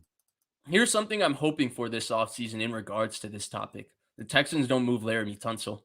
Because I don't know with Trent Williams, there was the talk about him retiring this year. I know a lot of people didn't put a lot of stock into that, but it's always scary when you have a player like Trent Williams who could walk away from the sport today and, he has so much money in the bank. Not only that, but he's also a shoo-in first ballot Hall of Famer if he walks away from the sport today. So you don't know when he could walk away, and that's always nerve-wracking. And so I'm hoping the Texans don't trade Laramie Tunsil this offseason, because in the case that, Trent decides to retire next offseason, maybe he does, maybe he doesn't. I would love for the 49ers to then just be able to go call D'Amico Ryans and be like, yo, can you send me Laramie Tunsil here to replace Trent Williams? Because without Trent Williams, I think it would be a bad situation for the Niners. Bobby, oh my God, I see a comment in the chat that just has me irate. I'll get to it in a second. Bobby D4439 says, all these Trey fans forget that Jimmy played with CMC and they still sucked. It wasn't the team. Don't get me wrong, they helped a lot, but Brock has the it factor. Y'all will see next season. I don't use y'all enough. All right, here we go. Here's the one that has me rankled. Or should I save it for the end? Maybe I'll Are we going to talk about Bobby's comment here? Well, yeah, let's talk about Bobby's comment. I'll save that one. Okay. All these Trey. Yeah. What do you think about this? It's true. The Niners beat the Saints with Jimmy, but the offense struggled mightily. They only won. They shut them out 13-0, but they only scored 13 points. And people always point to, well, they got McCaffrey, and that's what turned it around. Krug. It wasn't Purdy, but it was Purdy. Yeah, this conversation is going to be so frustrating to talk about this entire offseason. Frankly, I think Purdy played well. The issues I have talking about Purdy towards next year is that he went through a very serious surgery, and I got to know who the player he is after he recovers. Yes, he played really, really well in 7 games. Krug, I don't think anybody spent more time talking about how well he played over those 7 games than you and I. You and I used to have 40 minutes where we would just talk about it. And sometimes end up debating about it, because you would make me sometimes seem like a Brock Purdy hater because you love Brock Purdy more than anybody. You were the first on the Brock Purdy wave. But at the same time, I feel like that injury is sensitive. It's serious. I can't just sit here and project and do all those things as good as it was last year because of that. And so when he comes back and we see the player that he is, if he's the same exact player from last year, then yeah, I would assume that Bobby D here is correct, that he would end up starting. But we need that assurance, and we're 3-4 months away from him throwing the football to even know. I'm Bob Dole. Says Shanny plus running quarterbacks equals injuries. Think Trey would have a better chance on another team. Shanny playing Madden injuries off. Haha. I Madden. Shanny's playing Madden with the injuries off. That's kind of funny. I hate these type of comments, to be honest, Larry. Sorry to I know. interject there about the quarterback injuries, because sometimes I feel like we don't talk about enough of what the quarterback does to protect himself. And I'll give everybody to ponder on this, right? The Niners defensive line was the best in football along with Philadelphia's last year, right? Philadelphia had the 70 sacks, but the Niners defensive line was quite dominant in all the pressure stats, the sacks, everything like that. And they had the defensive player of the year, Nick Bosa. Tom Brady dropped back 55 times against that defensive line with three backup defensive line or offensive linemen, excuse me. The Buccaneers had three backup offensive linemen. He dropped back 55 times against one of the best pass rushes in football on the road and was sacked 0 times. There's a little bit of a quarterback element here too when we're talking about protecting yourself. And I would say the best quarterbacks know how to do that. They have a feel for when pressure is coming, when to give up on plays, when to throw the ball away, when to give up on plays. That's why Jimmy Garoppolo got hurt. He should have dirted that ball. He tried making a play, continued to make a play, and then he got in a precarious position late in the down and he got sacked and he broke his foot. Purdy, that ball should have been out a hair earlier. It's, tough play too, where Croft gets beat by Reddick and he slams it, but Purdy's got to take a hitch and that ball's got to be out. Ayuk is open. And then Trey Lance, obviously, McGlinchey blew the block. That was a running play. That was just very unfortunate with how that went down. But I feel like because it's a consistent reoccurring theme that happens with the 49ers, we're just assigning blame on the one constant. But really, it's a far more nuanced conversation than just that, I would say. Yeah. Definitely. Our producer Len says he types in on the Krueg show handle. He says, I didn't type this, but Len did. He says, how many of you guys would drop by if we had a sports bar get together to watch a game? Maybe in the near future, maybe in the Walnut Creek, East Bay, most likely. We've got some actually people responding. Got Haruku says, hey man, if you do one in the South Bay, I'm there. Third String says, hey, Larry, when the Niners play the Cardinals in Arizona, you should come out to Varsity Tavern on University Avenue in Tempe. It's a 49er Empire chapter that's strictly a Niner bar. That'd be awesome. I just tell my wife, babe, I'm headed off to the desert. I'm going to a bar in Tempe. What would she say for that? Well, it depends how much money the channel was making at that point. Okay. That's really the truth. Archer said, better question for you guys then. Do you project this upcoming pass rush will be superior to 2019? Niners considering Hargrave plus others stepping up. Well, it's impossible to say because the draft is where I'm looking at the list of edge rushers in the draft. I love like 20 of them. And I expect the Niners to get a couple of them, and I expect them to also to either re-sign Jordan Willis or add another significant pass rusher. So we know they're not going to leave their D-line short. That part we kind of almost know just by knowing the organization. So as far as better though than 2019, that team had D Ford and Buckner and Bosa. They had a bunch of guys. Let's just pump the brakes on that. We'll have to see. I mean, I would say it doesn't. Go ahead. No, I was just gonna say we can't say right now, right? We couldn't that's say what I was gonna say. And and frankly, I don't think right now matters because I think what happened in that 2019 defensive line that's under talked about is the depth got completely depleted from that defensive line, right? The Anthony Zettles of the world were playing meaningful rotational snaps in the Super Bowl because the Ronnie Blairs and all those guys kept getting hurt. And so to me, it doesn't matter how strong or healthy that rotation is or how good it looks on paper, in the offseason, because really the goal is to have that deep, healthy defensive line in January. That's when you really, really want to have them healthy. And if they're healthier then in terms of their rotation, I think then we can have a conversation about 2019.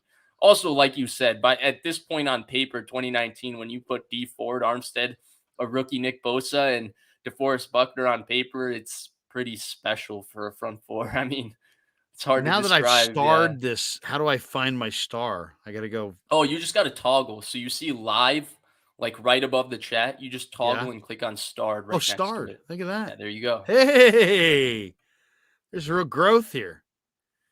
All right, hold on a second. Larry's Let me get. going from 2023 to 2024 so fast. Look at that. People will be so proud of what I've learned during this live stream. We got a new member here, by the way. Andre Rodriguez. I always give a little clap There to we our go. newest members. Andre, welcome aboard. Thank you for being a member of the Krueg Show. Krueg, what do Appreciate you you do for kindly. your members? Because I was thinking of I adding need to it do to my more for them, channel. but I usually give them some content ahead of time. But Okay, I'm going to be okay. organized, a little bit more organized, and we've got this whole new plan for them to get, especially during the draft coverage, get real like stuff like days in advance. But I'm Ooh. also I was trying to start. I've got to work on, getting them a video every day that's just a direct message of what's going on the channel that day, so they can just watch that and know exactly. They can plan their day around it. That's what I'm hoping for. Right. So Plan I'm their going to day try to around start the doing Larry that. Krueger streaming schedule. Exactly, the stream schedule and a little message saying how I'm attacking the day. All right, let's Are go you to these. attacking this day with an energy unknown to mankind? That's right. That's right. What do you get? Andre Rodriguez says, "Do it, Vish. I'd like to sub." Oh yeah, I want to do it. I just feel like it would be completely disingenuous for me to do it and like ask you guys to pay a little bit of money and then not actually have a plan on what kind of content to give you. Like that's just completely unfair. So I would like to have a plan on delivering something if I'm going to ask people to pay to become members of my Well, of channel. course, of course. I mean, Digital Drew says everything. Vish, Larry gives us everything, even though word on the street he's lazy. He's Is that true, lazy, Krug? Larry. You're Is that fucking true, lazy. Krug? That's what Urbanic used to say. Here we go. Tom Pierce says, "How about some fantasy football content for members? I've got 3 wide receivers and I can only play 2." We could do a fantasy football show. We could easily do a fantasy football show. Jason Aponte is the fantasy football 49ers master. He plays like Is he? 100 leagues every year. He does extremely well on them. I think a lot of people know Jason's content, like Jason Aponte. You know Jason, right, Larry? I do know of him, but I don't know him, and I've got to have him on.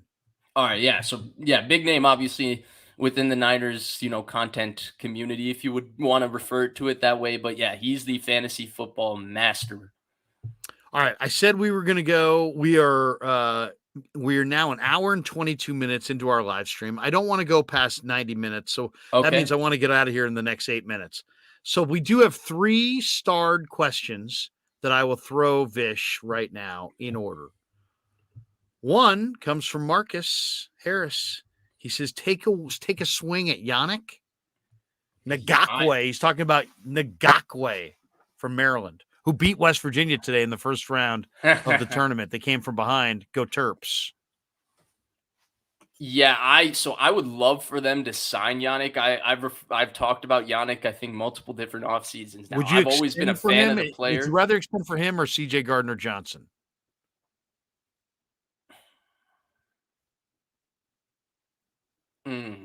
That's a good question. I think I would swing for CJ Gardner-Johnson. Okay. I'd take my chances with Drake Jackson, I think. We got another super chat here. Not Niners, Golden State added Lamb. Gotta light the beam again. I don't want to hear about the fucking beam. I'm seriously win a playoff series, Kings fans. I'm going to my brother's house for Easter. We got invited to our family, so I finally said, "Okay, we'll be there." But they're all Kings fans. Lighting the beam, baby. About the beam, and if the Warriors gag down the stretch and miss the playoffs, and I got to hear about light the beam, De'Aaron Fox. Oh my! Did you see Steph Curry last night? There's zero chance they're missing the playoffs. Well, they lost. He's not letting it happen. I know. That was one of the weirder games I've seen this season because Steph Curry was, I'm so used to seeing that game from Steph Curry where he doesn't even get to 50 because he's on the bench by the end of the third quarter. And in the third quarter, the Warriors turned their 7-point lead in halftime to a 27-point lead, and the game's completely opened up on the road. Archer says, Larry, show the comment that irritated you. Don't leave us dry, man. Oh, you're getting it. You're right. I wanted to see that comment. I know it's coming. It's coming here. Oh, it's coming. Batman 29 says there's only one sack in the Super Bowl. Why do the Niners still keep pouring money into the D-line when mobile quarterbacks neutralize this to a certain degree? That's a great question. We could debate that for days, but I think it's the way to go. I still think it's the way to go. If you cannot pressure the quarterback, I think you're going to have a hard time winning. And pressuring, you look at this. You don't have one of these awesome quarterbacks. They're all residing in the AFC. You're going to see, if you get to the Super Bowl, you're going to see a big-time quarterback. So do you want to see a big-time quarterback with a ferocious D-line that can rush the passer? Or do you want to have, you got to, to me, it's like, it's the only way you can neutralize that great quarterback. Yeah, I agree with you. So the 1 sack in the rush. Super Bowl is misleading too, right? Because of the field conditions.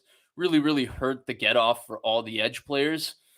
But I mean, the New England strategy of having a bunch of versatile guys in your secondary that can man up and play a bunch of different man match coverages and a lot of 5-man rushes and try to just push the pocket and keep the quarterback inside the pocket. We've seen Josh Allen and Patrick Mahomes kind of tear that up of recent because they're so good late in the down and you just can't cover these guys for as long as you can. And they're so good at getting outside of the pocket and making decisions. So I mean, I don't know if there's necessarily a good plan against these quarterbacks, Larry. I don't think investing in your secondary or investing in your D-line necessarily gives you a better or worse chance against Mahomes. Ultimately, you got to go play him. But I don't think that investing in your D-line is ever a bad plan. Ever. No. Ever. I know what you're saying, though, Paul. I mean, I know what you're saying, Batman, because it's true. There's a chance, like if you get rid of the ball in two seconds, all of a sudden it's like, well, wait a second, why are we spending so much money on D if you can neutralize all of our money by just getting rid of the ball quickly? But what are your alternatives? I think that I would keep going with the approach they're going. All right, let's get back to the starred questions. So we had this take a swing at Yannick. Okay. Here's the one that pissed me off. GPK all day. Larry looks like a Prius guy. What the fuck's that? What the hell's that? Is there anything wrong with that? Well, I mean, there's nothing wrong with that. But I mean, seriously, you call me a Prius guy? Come on. You want to hear something wild? I have a Tahoe. I wouldn't mind being a Prius guy. I'm not going to lie. I mean, when I go to the gas station, I let a little gas out just for my homies. You know, I mean, my fallen homies. I mean, that's hilarious. I'll just let a little out.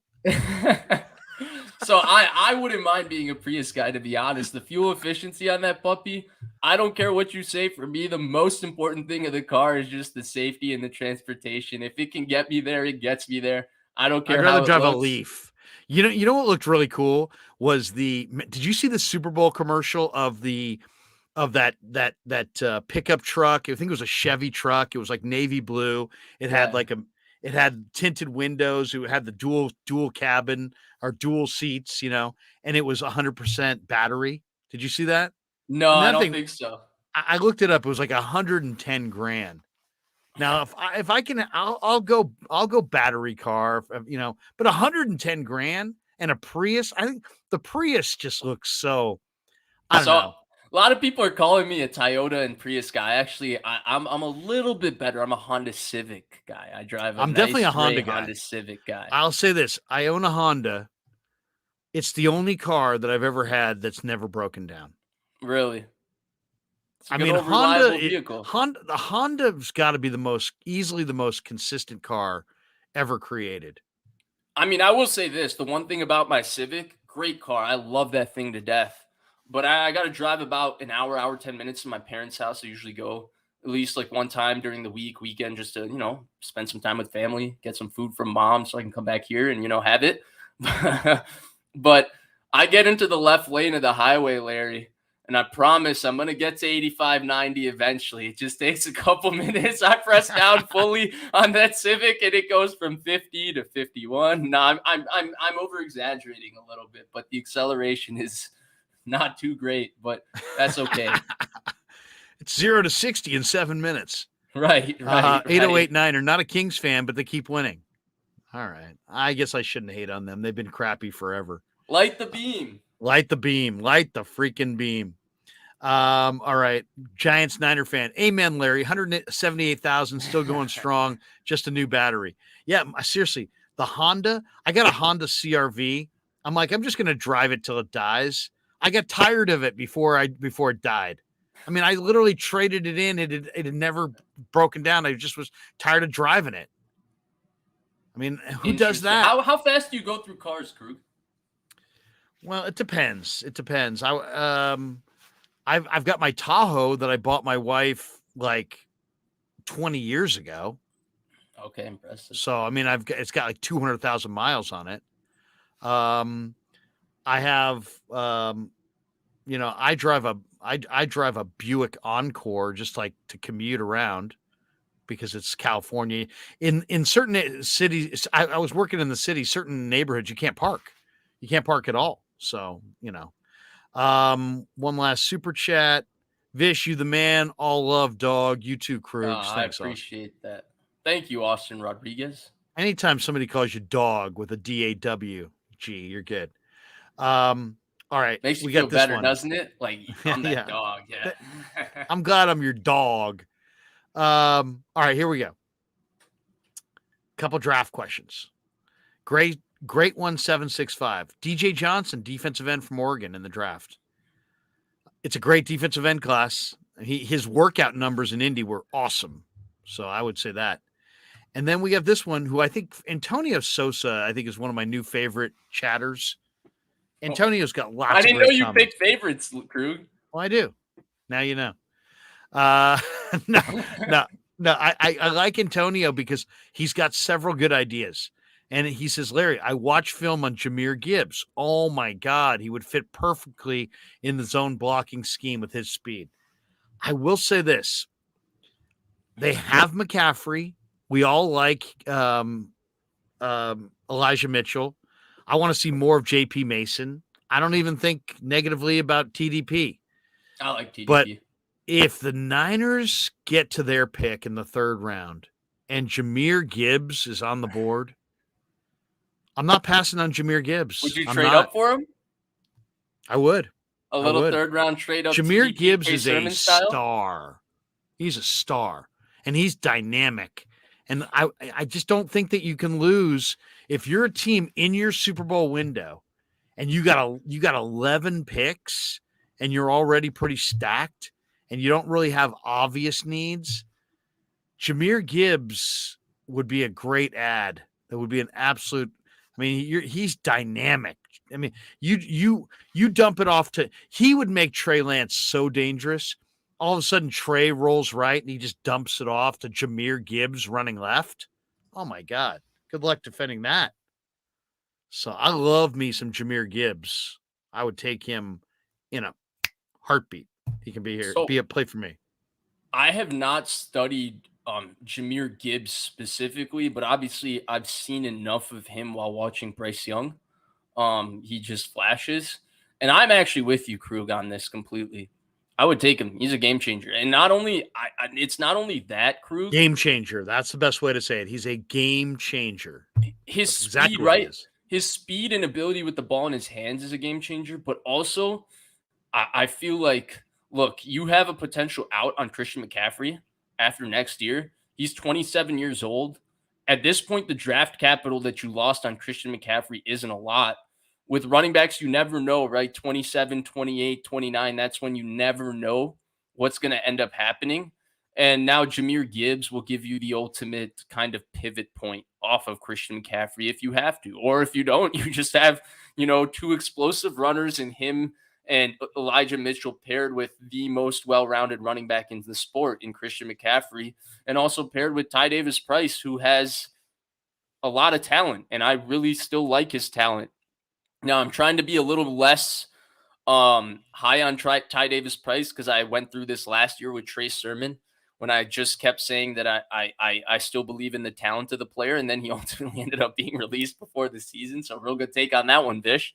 But I still really like Ty Davis Price's talent. I think he could be a very good player. I do.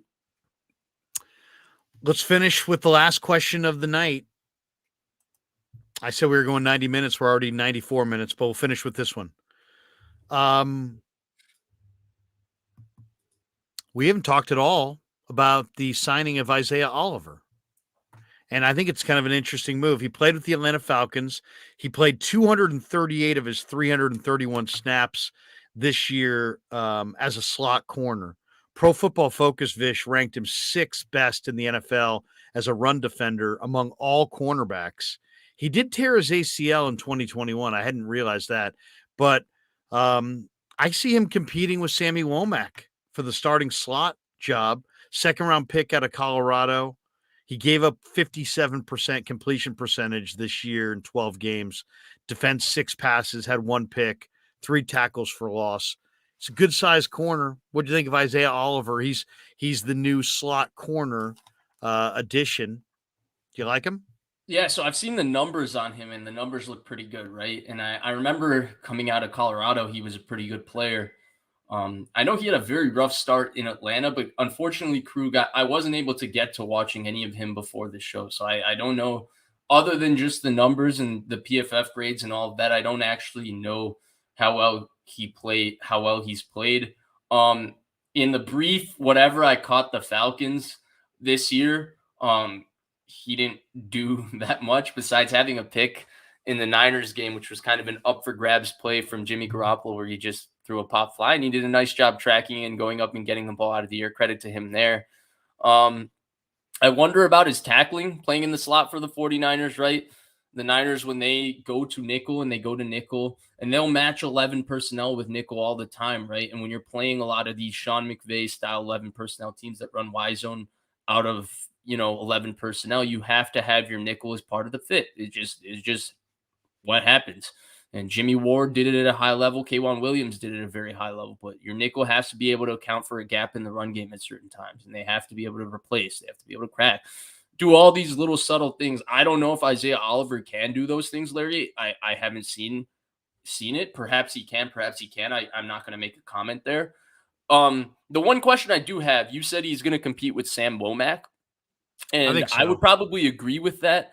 But in the short period of time last season that we got to see when Jimmy Ward was hurt, but also Emmanuel Mosley got hurt, Sam Womack actually came in and played outside, and it was Diamador Lenore who kicked in inside. And it was Diamador Lenore who was obviously replaced Sam Womack after week 1 as the nickel with his practice play. Do you think there's a chance that they might? I mean, Womack's frame and ability to run, he's not just a guy that has to play in the slot, right? Because he has long enough arms that can allow him to play outside. And he's fast enough to play on the outside, right? The number one rule for a corner playing on the outside is, are you fast enough where you can, run with guys and not be threatened vertically every play? There's this corner coming out in the draft right now, the Illinois corner, Devon Witherspoon. Yeah, terrific player, awesome player, but I don't know if he can run. And that's a big question mark when you're talking about a top 15, top 20 pick. I mean, I remember there's a play against Wisconsin, not to go on a big tangent, but he's playing a deep third and he gets run by whatever receiver from Wisconsin. I guarantee you that guy doesn't run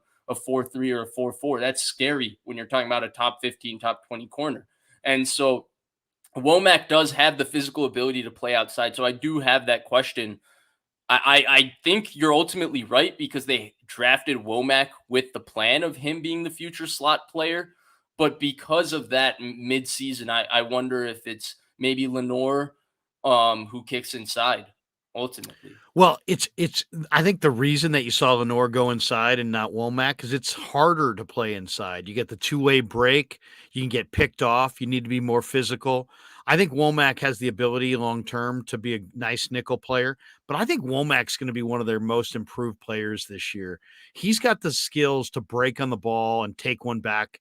I think you're going to see him be a little quicker, a little bit more sudden, a lot smarter. He had opportunities to take several back this year, and he was just a hair late.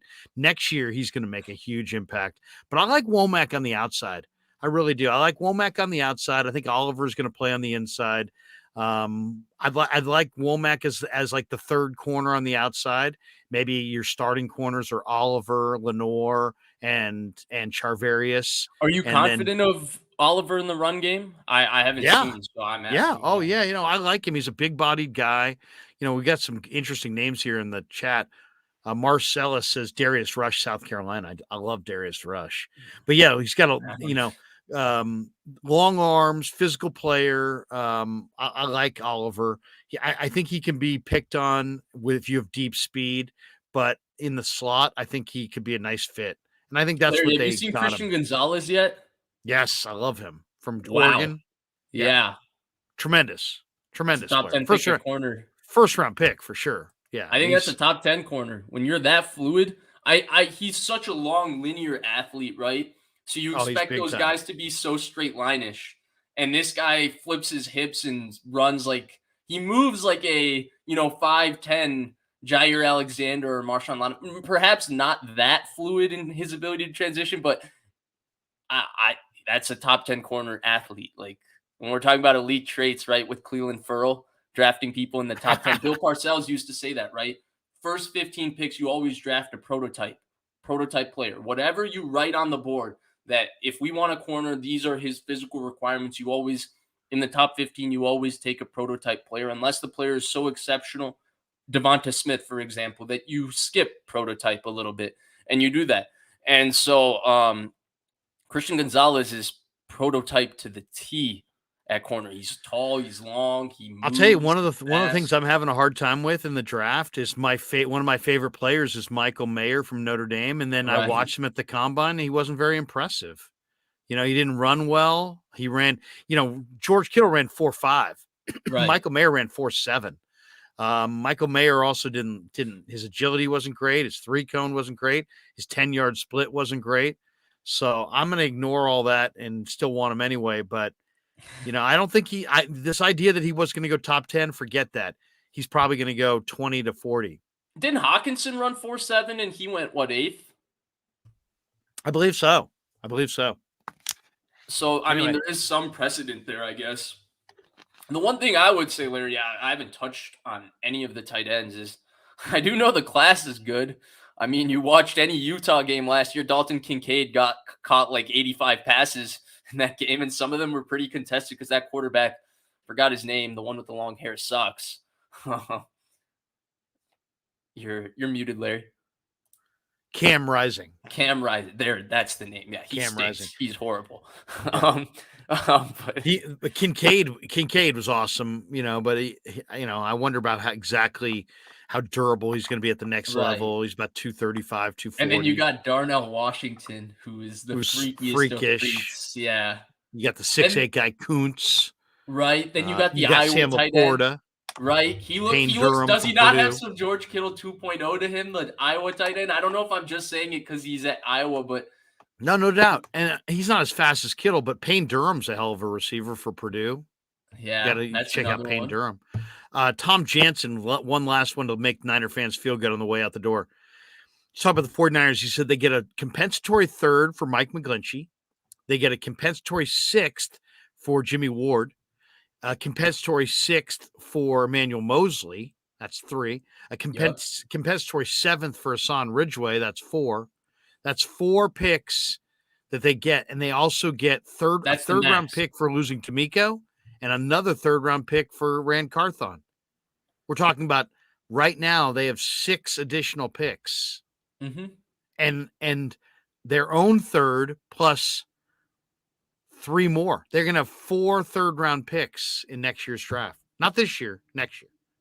But still, this is what I'm talking about when I'm talking about the Niners get the equation. They sign a key star like a Hargrave, then they let the vast majority of these guys go, and then they collect those compensatory picks.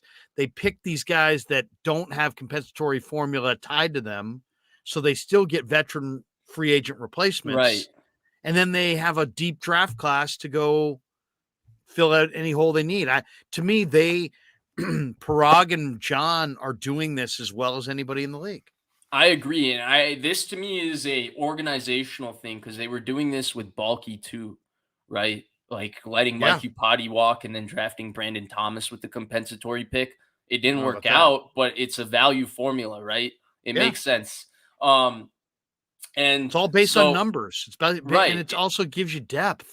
It's completely analytical. The one thing I would say to add on to this, because I've seen one bad 49er throw this question in the chat. So, for example, the reason they didn't get a compensatory third for Jimmy Garoppolo is because they signed Javon Hargrave, and So so the two that's that part. That's how canceled the each other equation. out. It was like a Right. handoff.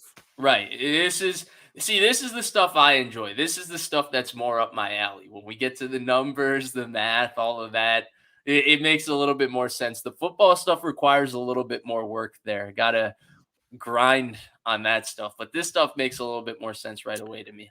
That's going to do it. Marcellus Fulbright says Darius Rush is going to be a steal. 6'2", 200 pounds, 4.36 in the 40. Really smooth. Could play safety as well. I'll watch Marcellus, him. you're preaching to the choir, man. I've already turned off the projector on him. I love him. The I great love one him. brought up Tank Dell in the comments. I like Tank Dell a lot, but I do thought too. Tank Dell would run better than Tank Dell ran. I'm Yeah. not gonna lie. Yeah, he didn't run that great, and it's a really great receiver draft. But he was very productive at Houston. I kind of like Clayton Tune as quarterback, maybe even a little bit more, to be honest. Vish, tell Yeah. people about your channel, when they can find you, where they can find you, and what you got cooking on the channel either later today or tomorrow, or what's next on your channel. So something has to be coming up in my channel. I unfortunately have not planned anything at the moment, but I'll figure something out. I do think we'll stream sometime here within the next couple of days. Make sure to, subscribe, like.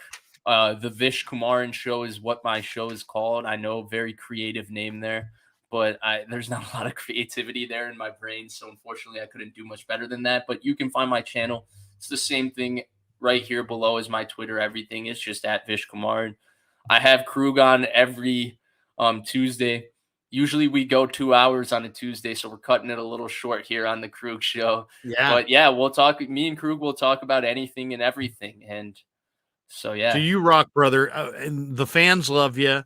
Oh, by the way, did you see on Twitter, the 49er content creator I did see bracket? it. I did see it. I saw it very Dude, late they got in me. the day, They but I got me did in the see it. play-in. I They didn't got even you in the play-in. I'm not even like in the tournament. I gotta like beat somebody to get in the tournament. Oh shoot! I mean, Who come are on. you going up against? Where's the disrespect there? I know, but look at me. I guess I was the 16th seed because somehow I got stuck against Mike Silver. Yeah, but you're a 16 seed. I'm in the play-in tournament. Yeah, I don't even know what that was. I mean, what the hell?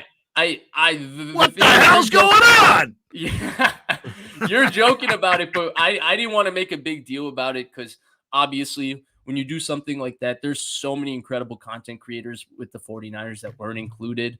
And then it just kind of turns into a high school clicky, type thing. Obviously, Rob and Levin are great people, did it with the greatest of intentions, but also I didn't want to turn it into something where people felt omitted. If you follow me on Twitter, left out. follow it, and please vote for me. I need to advance to face Jennifer. You have no chance of winning, right? The winner of Grant versus Lombardi is winning that. They're going up against each other in the first round. I know. That's messed up. That's like who'd the you vote for? NCAA Who'd you vote for? Being like, I didn't vote for anybody. I didn't have time to participate in that. I'm going down. Jennifer Lee-Chan has taken me out in the first round if I'm lucky enough to get there.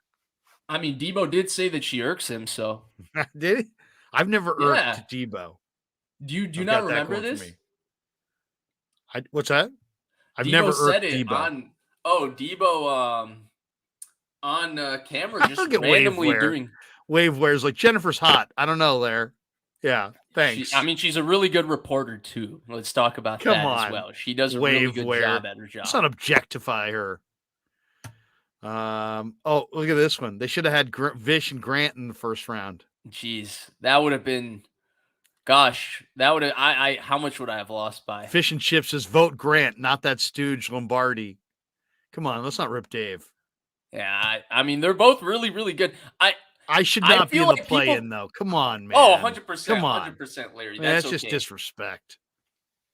But then create your own tournament, Larry, and put yourself as the 1 seed. There you go. I'm the 1 seed. You're the 1 seed. I've got to pass to the Sweet 16. It's my own tournament.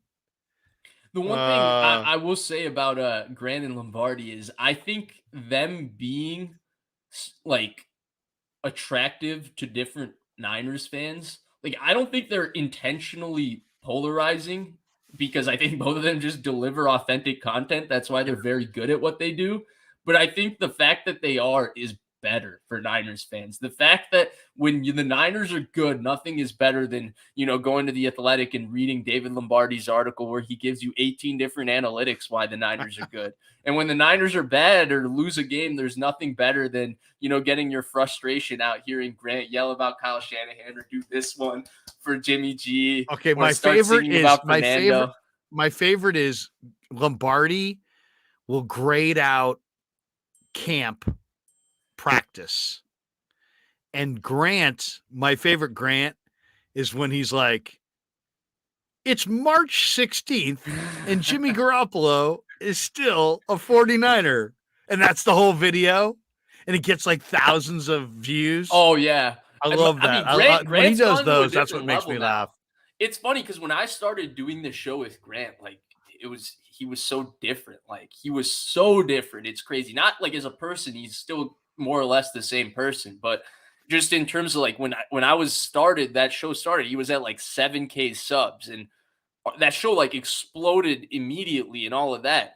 And it's crazy because now like Grant will post a video about him eating a Philly cheesesteak in Philadelphia for 2 minutes, and it's just him eating it, and it's got like 25K views. Like he's turned into Grant went to Mexico City. I couldn't stop watching his videos. Dude, yeah, they're funny. I feel like he's gotten to the point where he has gone to like influencer content creator status where like he talks about the Niners, but we would watch him if he talked about anything. Like it doesn't matter, right? If he doesn't have to even mention the Niners, right? He's talking up street tacos, and I'm like, I'm right there. Archer says Grant talks crap even when the Niners are good, unfortunately. It's not talking crap. It's just that he's keeping it. He likes to stir the pot. Clarsard said Streets needs an all 49er roundtable with Larry, Vish, and Grant. Ooh, one day. Maybe draft. Maybe I'll rekindle everybody on draft night. Maybe draft day. Like, maybe like right after. Well, the Niners don't have a first round pick. The thing is, Larry. Maybe after round 2 and 3. You, and Grant. So the thing is with that, at this point, like Grant and I would do a show together, but like that show would just explode to the point that like I would feel shameless, like even doing the show that That's way. Why you gotta do it. It would be so explosive to that point.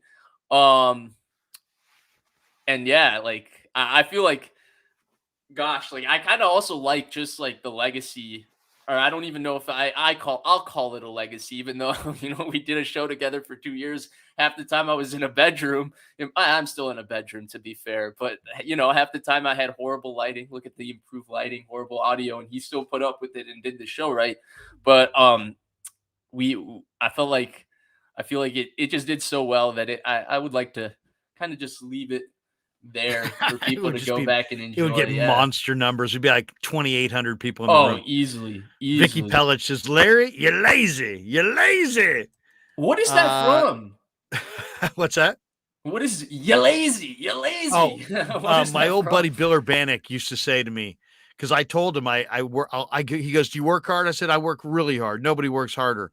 So he's like, okay, I'll see you tomorrow. So I showed up at like 7 a.m. and I worked till 7 p.m. And at the end of the day, he's like, Larry, let me tell you, you're fucking lazy. And I said, Coach, I just worked from 7 a.m. to 7 p.m. He's like, you should have been here at 5. So I go, fine, fuck it. I'm from now on, just pick me up at my apartment at whatever time you want. He's like, I'll be there 4:45. Sure enough, he picks me up at 4:45. And I'm like, now I'm leaning on him for a ride home. He drops me off at my house 1:15. As I'm walking to my house, he rolls down the window. He's like, Larry? I'm like, yeah. He's like, I'll see you at 4:45. And then all of a sudden I'm all right. And I give him the head bob. And I start walking in. And then he takes a U-turn and he rolls down the window. He's like, Larry? I'm like, yeah. He's like, just remember something. Fuck you and you're fucking lazy. That's what they said. And my roommate and his date were like coming out of the house. And here's this old crusty football coach going, Larry, one last thing. And they're all standing right there. Fuck you and you're fucking lazy. So anyway, I told that story and now people occasionally. That's incredible. That's an all-time story for sure. Well, look at this one. It's third string all pro says Larry could be the moderator for Grant versus Vish. There you go. Fish Look and at Chips that. says, Larry, food vlog from Pig in a Pickle. Oh, I could do that. I could absolutely do that. You should do that, by the way. Yeah. You Oh, should go in there and just, take a full video, a full day of you just eating barbecue there. You know what I'll do? That's a great idea. My son is going to be home in a couple weeks from Cal Poly for spring break. And so we're going to upgrade the studio with the new camera and the new everything. We'll go over to Pig in a Pickle and we'll film it. We'll do we'll have lunch there and he'll film it while we're doing it. We'll go live. We'll go live from Pig in a Pickle Look at a that. couple weeks from now. Krueg is just making plans out here. Yeah, seriously. All right, brother. Good stuff, man. Almost 2 hours. We'll cut out, but we still have 400 plus people in the room. Tell people once again, it's the Vish Kumaran show. Check it out. Vish has got great content. He's second to none. Vish, we'll see you on your channel on Tuesday. Have a great weekend. And man, hopefully next week will be as profitable as this week. Because seriously, I mean, this week just blew up with all the Niners stuff. Then we'll get into the draft, and you and I will be able to really chop it up as we get into the draft. Yeah. The third string all pro says Larry's been in Scottsdale for weeks now. That's right. I'll be in Scottsdale for many weeks ahead. You're lazy, Larry. You're lazy. You're fucking lazy. Larry, no, fuck you, and you're fucking lazy. I'm like, all right, thank you, coach. Krueg show is not PG or G rated. I'll tell you that. No, seriously. And by the way, somebody said, do you lose some of your audience because you swear? And I'm like, I don't know. I haven't actually heard anybody say that they've left because I swear. But if you've left the show because I swear, I would apologize to you, but you've already gone. So, right? I mean, it's like, you've already left. Digital Drew says, good show. Give it a like on the way out. Yeah, give it a like, everybody. Great show, guys. Mark Pfeiffer. Great show. Great stuff, guys. Daniel says, your coach was a red ass. Oh, he was. He used to put hot sauce in his Cheerios.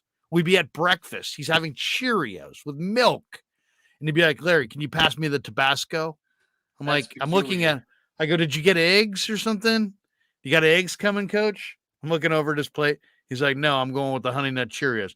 I go, you're putting Tabasco? Honey Nut? You're going Tabasco on Honey Nut Cheerios? He's like, don't you talk down to me, boy. I'm like, oh my God, that is gross. It was gross. That is gross. Absolutely gross. By the way, Honey Nut Cheerios, the cereal milk, isn't that why we all eat Honey Nut Cheerios? In fact, isn't that why we, go through eating these sugary cereals in general just for the milk? Well, I walked up to Brandon Ayuk. Yeah, exactly. To me, one of the best was Fruit Loops, the milk with Fruit Loops or with Golden Grams. Cinnamon Toast Crunch. Cinnamon Toast Crunch. Oh. Cinnamon Toast. The last time I bought, I'm looking over my shoulder because last time I bought Cinnamon Toast Crunch at He's Costco. scared his wife is going to come get him. Seriously, my wife returned it. Who does that? Harsh. Who returns Cinnamon Toast Crunch? That's out of pocket. I mean, That's seriously, I'm like, honey, you returned it? She's like, yeah, I returned it. Like, you returned it is diabetes in a bowl. It is diabetes in a bowl. I know. But I mean, I seriously, don't make me lose face with the people at Costco. They're going to remember that. This guy couldn't even run his own. This guy couldn't even run his own cereal bowl. Gives you that fat rectangular box with 2 Cinnamon Toast Crunches, so it lasts you like a month. Yeah. Yeah, you can open one and then you get the second one. Cinnamon Toast Crunch is freaking awesome. Oh yeah. It's not even good. It's like 100 times greater than almost any cereal of all time. Oh yeah, it's so good. The milk. So good. The milk. Oh, the milk. I'll say this. Sometimes we'll go on vacation and the kids ask for those cereals that are like the little boxes, Yeah, the hotel. And at the end of the vacation, we always have like 7 extra boxes of corn pops. Nobody wants corn pops. They want the Fruit Loops. They want the Count Chocula. They want the there's like 4 or 5. They want Frosted Flakes. By the way, so with the cornflakes, my grandma taught me this. My parents never liked when I did it as a kid, but you can turn cornflakes into Frosted Flakes if you just dump 2 spoons of sugar on it. It turns into Frosted Flakes. I promise, same exact taste. Somebody offered me it was like frosted It was like brand. It was like, what are those squares? They almost look like charcoal, but they're like it's like horse food or whatever. And I'm like, oh my God, I can't eat that. I can't eat that at all. Paul's like, I like corn pops. You should vacate, Paul. Next time we go on vacation, we'll invite you, and you can be the guy who eats the corn pops. BV50 said Fruity Pebbles. That's a big time one. How odd would it be if we're in the middle of our family vacation? I'm like, honey, kids, this is Paul H. He's here to eat our corn pops so that we're not going to eat. Dude, all right, I mean, honestly, at least it wouldn't go to waste, right? 2 hours. We made it to 2 hours. Dude, I was just trying to say something so we would make it. Come on. All right, brother. Hey, we'll catch you. We'll catch you next Tuesday. Have a great weekend, and you're the man. You too. Thanks, Larry, as always. Have a good rest of your day. There you go. The great Vish Kumaran. He is awesome. All right. Thanks to our title sponsor, Pig in a Pickle. Check them out, pigandapickle.com.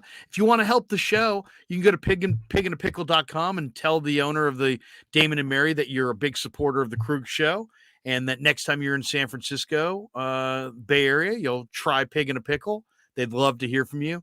They're in Corte Madera, and they are which is in Marin County in the Bay Area. They're open 11 a.m. to 8 p.m. 7 days a week in Marin. They're open Wednesday through Sunday in Emeryville.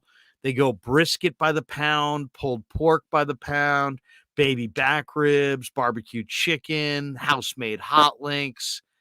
It's just it's phenomenal. They go, collard greens are amazing. The beef brisket chili, amazing. My kid loves the white cheddar mac and cheese. They do catering. They do craft beers, kids meals, kids sandwiches, family meals, salads, sides, a lot of great stuff. Their potato salad is absolutely incredible. They do catering. They got the 2 locations. Check them out. Pig in a Pickle, best barbecue in all of Northern California. I love it. You're going to love it as well. Clarsard says, freaking lazy, Larry. Clarence Beeks in the house says, wherever the hell you are, get to Pig in a Pickle. Yeah, Pig in a Pickle is absolutely awesome. It's an amazing restaurant. You do need to check it out. You know, it's the kind of, when you go to an amazing restaurant, the food brings you back. So, and for those of you going, man, this restaurant sounds good. What does it look like? Here's what it looks like.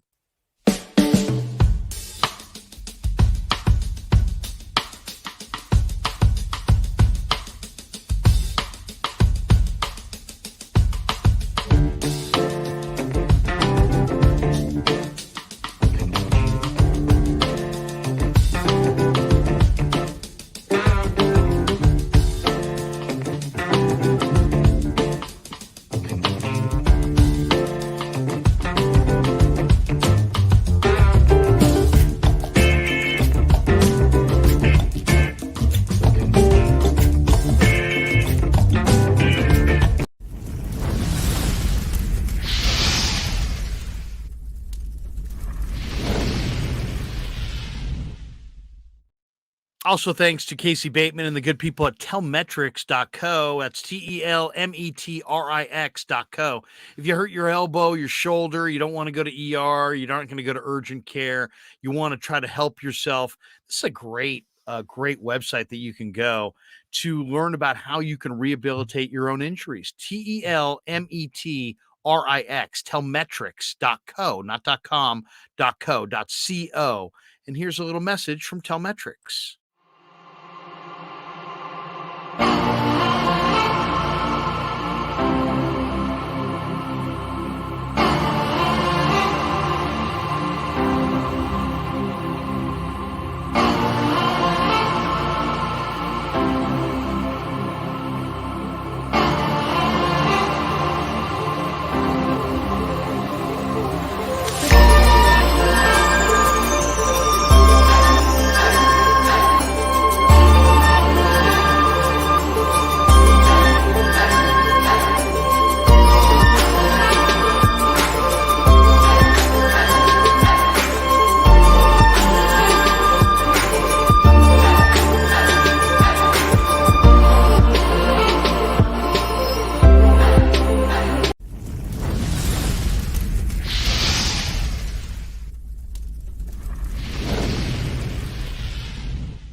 And welcome back to the Krueg Show as we're in the final stretch of the show. And as you see on the bottom of the screen, it says the Krueg Show hits Scottsdale, courtesy of New York Style Sausage Company. We had a phenomenal time in Scottsdale. Special thanks to the sponsor of today's show, New York Style Italian Sausage. Phenomenal product, whether it's the breakfast sausage, the Italian mild, the Italian spicy, or the chorizo. Man, you can't go wrong with New York Style Sausage. Often imitated, never equaled. They're a proud sponsor of today's show. We're going to have a contest coming up in April for the New York Style Italian Sausage Company that we're going to have a grand prize lunch with Pasquale and me here at their factory in Sunnyvale. But make sure you check them out online at newyorkstylesausage.com. And here's another word for New York Style Sausage Company. So New York Style Sausage was started over 7 years ago.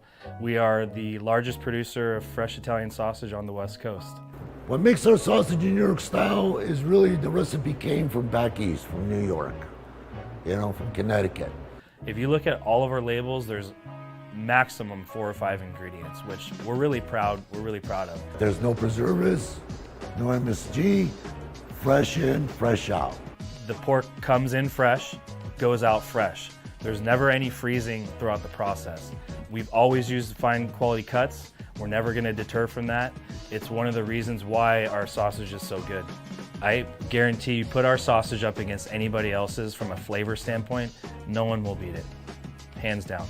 And do yourself a favor and do me a favor. Go buy a package of the New York Style Italian.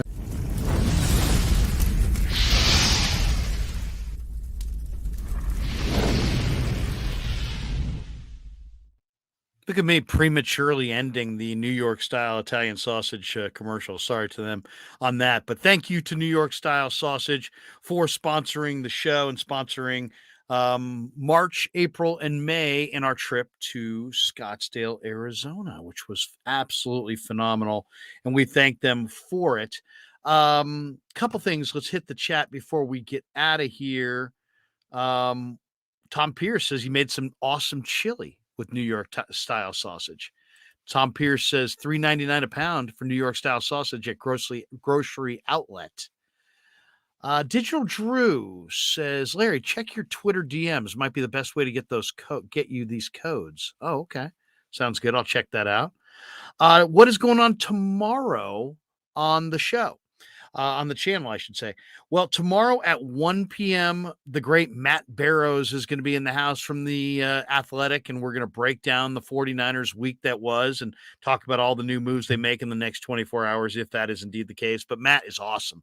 He's going to stop by tomorrow at 1. And then also tomorrow afternoon, I think we're trying to set a time to get Jordan Elliott on. Love Jordan Elliott, man. I think his content is phenomenal. Really, really good young guy who covers the Niners. And I think his content, if you follow him on Twitter, he's fantastic. Jordan's really, really good. And I think he's got a great future. So Jordan's going to join us. Matt Barrows is going to join us. We're hoping to hook up with Wayne Breezy here one of these days as well. And go on Wayne's channel and get Wayne back on our channel as well. Really enjoyed our dialogue with him. Thanks to all of you for supporting the channel. We are at where we at as far as our subs. We have over 300 people in the room right now. If you've yet to hit like and subscribe, please do. If you hit like, it just helps the algorithm, helps other people find more of our content, which obviously helps the channel. And then if you hit subscribe, that will just you'll get an alert on your phone that says, hey, Krueg's going live. Krueg Show's going live. And then you can choose to watch or not. Of course, it's free to subscribe. We have 15,450 subs. We were at 15,000 straight up, I think, 3 days ago. So we picked up 450 subs in the last 3 days. So things are going really, really well. And then we had several channel members today. So thank you to the channel members. They pay like $4.99 a month and they get special content. And we're going to be ramping that up as we get closer to the draft. But yeah, thank you very, very much for everybody who's, supported the channel. As you can tell, we have a lot of fun. And, the one thing about doing this is that you can have your friends on and it's like, it's just incredible. I love having Vish on. I love having Grant on. I love having, Dave on or Matt Barrows or, we just have so many good 49er content creators. So it's great to have them all on. And the thing about it is we don't agree. I mean, we might agree on a point here or a point there, but a lot of times we just disagree. But that's what makes it so good. Allstate says, or no, Allstate. Elias 22. When is Damon Bruce coming on? Damon was here today. We had a little sit down, walked around, came by. We got things cooking. We got things in the works. Let's just say that. We're doing some planning. We got some planning going down. No, I don't know. Nothing's confirmed. Damon's checking out all of his options. He's an enormously talented guy. I've known him for years and years and years. And, do I think that Damon and I could do a show on YouTube on a co-branded channels and dominate and get bigger numbers than the radio stations do in this town? Yeah, I do. Just leave it at that. Archer says, Larry, if you've ever in San Francisco, come visit me at Station 49 at the San Francisco Fire Department. Many of your fans are down here, brother. Oh, that's cool, man. That is very, very cool. Love the firemen, man. It's kind of like a frat house forever. You know what I mean? It's awesome. And the guys, a lot of my good friends are firemen. Fish and Chips says 15,400 got there very quick. Yeah, we were at 15,000 like literally days ago. And now we're at what did I say? 15,450. Yeah, so 15,450. So we're getting close to 15,500. Somebody said get to 18,000 by the draft. I'd like to get to 20,000 by the end of the draft, which would be 6 weeks. Could we get from 15,450 to 20,000 in 6 weeks? I'll say this. I'm committed to making it happen. So we're going to try to do it. Tom Pierce says, you did a great job engaging everyone, Larry. Thank you. Thank you, Tom. Appreciate you, brother. BV50. Larry, you're the best. I don't know about that, but I do appreciate the kind words. Bobby says, Larry, gun to your head, does Darnold start a game this season? Well, don't you put a gun to my... No. Yeah, I say yes. Yes, Darnold starts a game this season. Golden State 49ers, are you live with the boys tonight? I don't think tonight. I don't think we're going live tonight. But we will be going. Let me check this. By the way, I've been watching a lot of NCAA tournament. How about Arizona getting knocked off? Watched that earlier today. Let's see. When do the Warriors go again? Is it Friday night? They go tomorrow night. So I think I'll probably dial up Danny and Rye and Baller and the guys tomorrow night. Probably tomorrow night around 7:30 or 8 o'clock. We could probably go live again after Warrior basketball. Love going on after the Warrior games. Remix channel says there's no after midnight radio in the Bay. Not a bad idea. Yeah, there is none. There is none. They sign off at 10 or whatever. We used to go to midnight after Giants games. Clarence Beeks, punishment for Kerr icing out James Wiseman. Yeah, how bad's that trade going to look in a few years?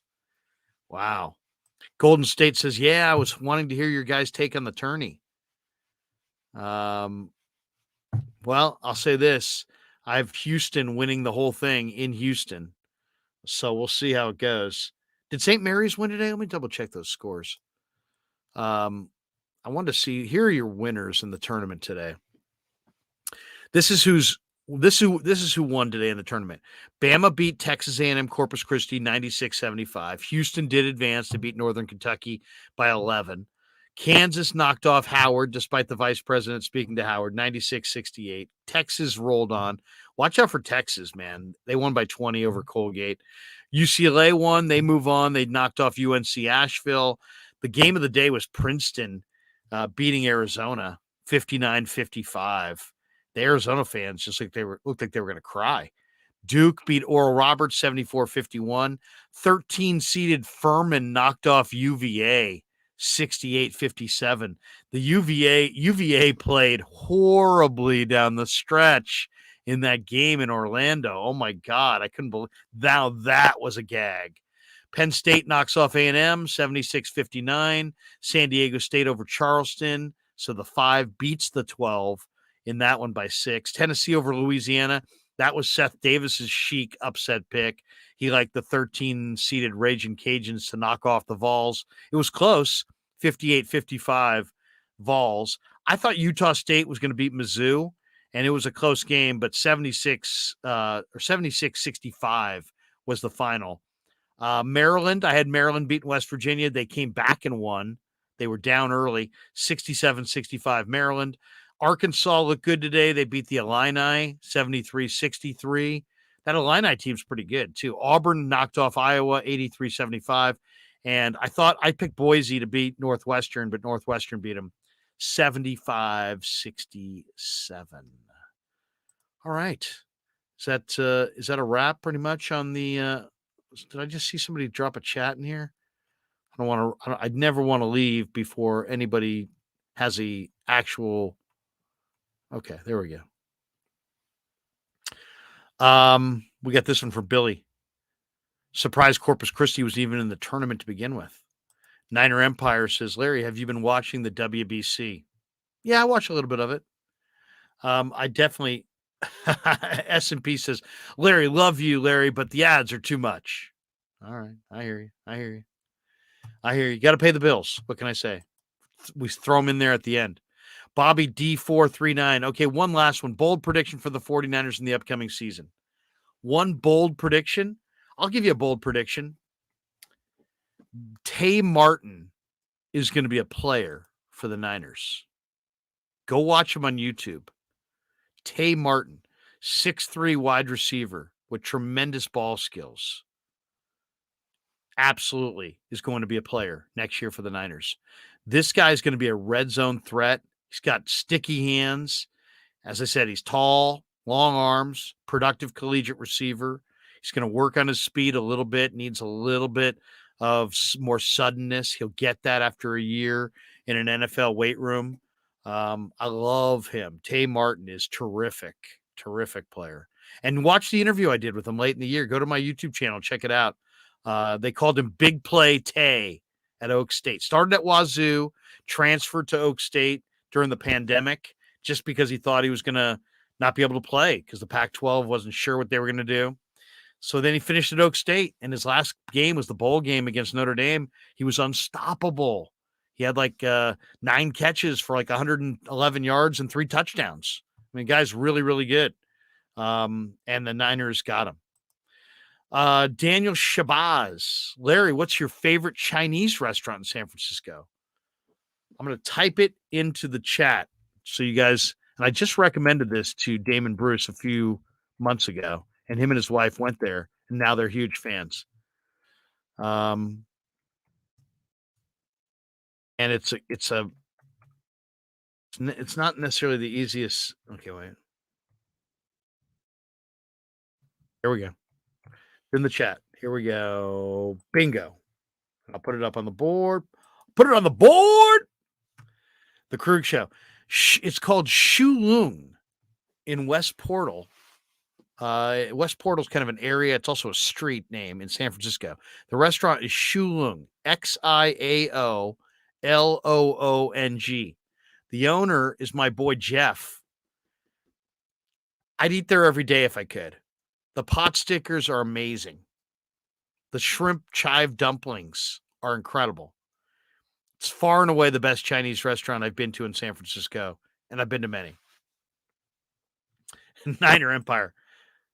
Tell him Larry sent you. Archer says, Shulung is also great. What do you mean also? I just said it. I just said it was great. Here it is. Tom Pierce. 250 West Portal Avenue in San Francisco. Shulung. Get the pot stickers. If you go in there, say hi to Jeff. He's the owner. Sweet guy.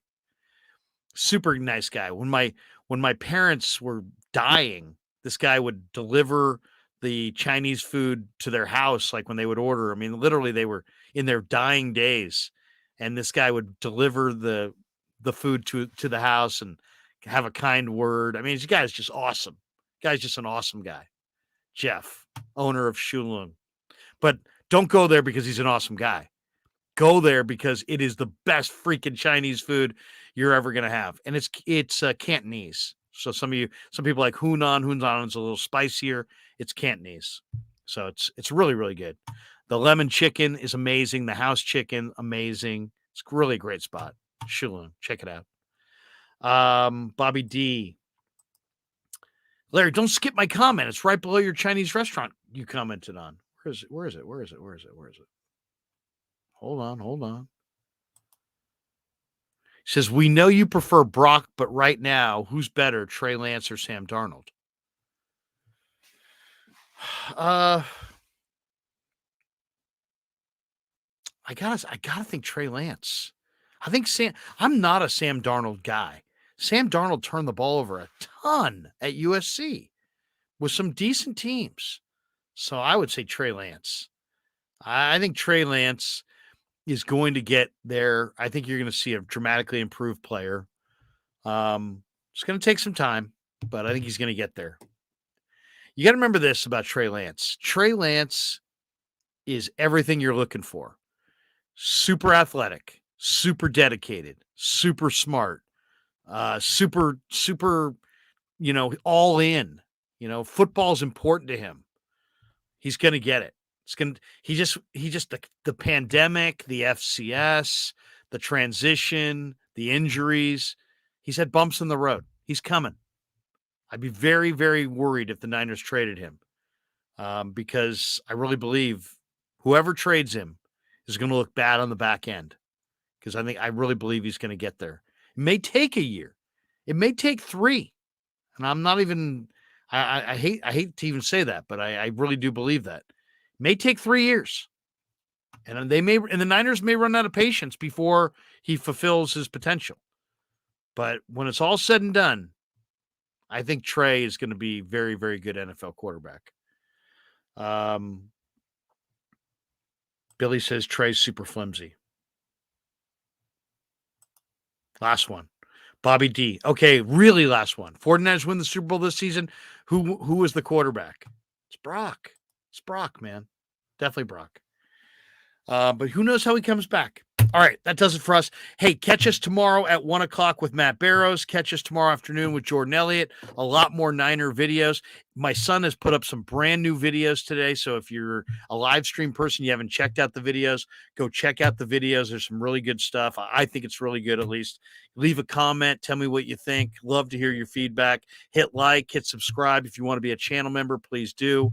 God bless all you guys, and we'll catch you tomorrow on the Krueg Show. Yeah, never met a man I've been scared of. Careful, you won't get exactly what you asked for. Careful, whatever you bring me getting handled. I answer to no one, I don't need to hassle. Yeah, we ain't never fall back.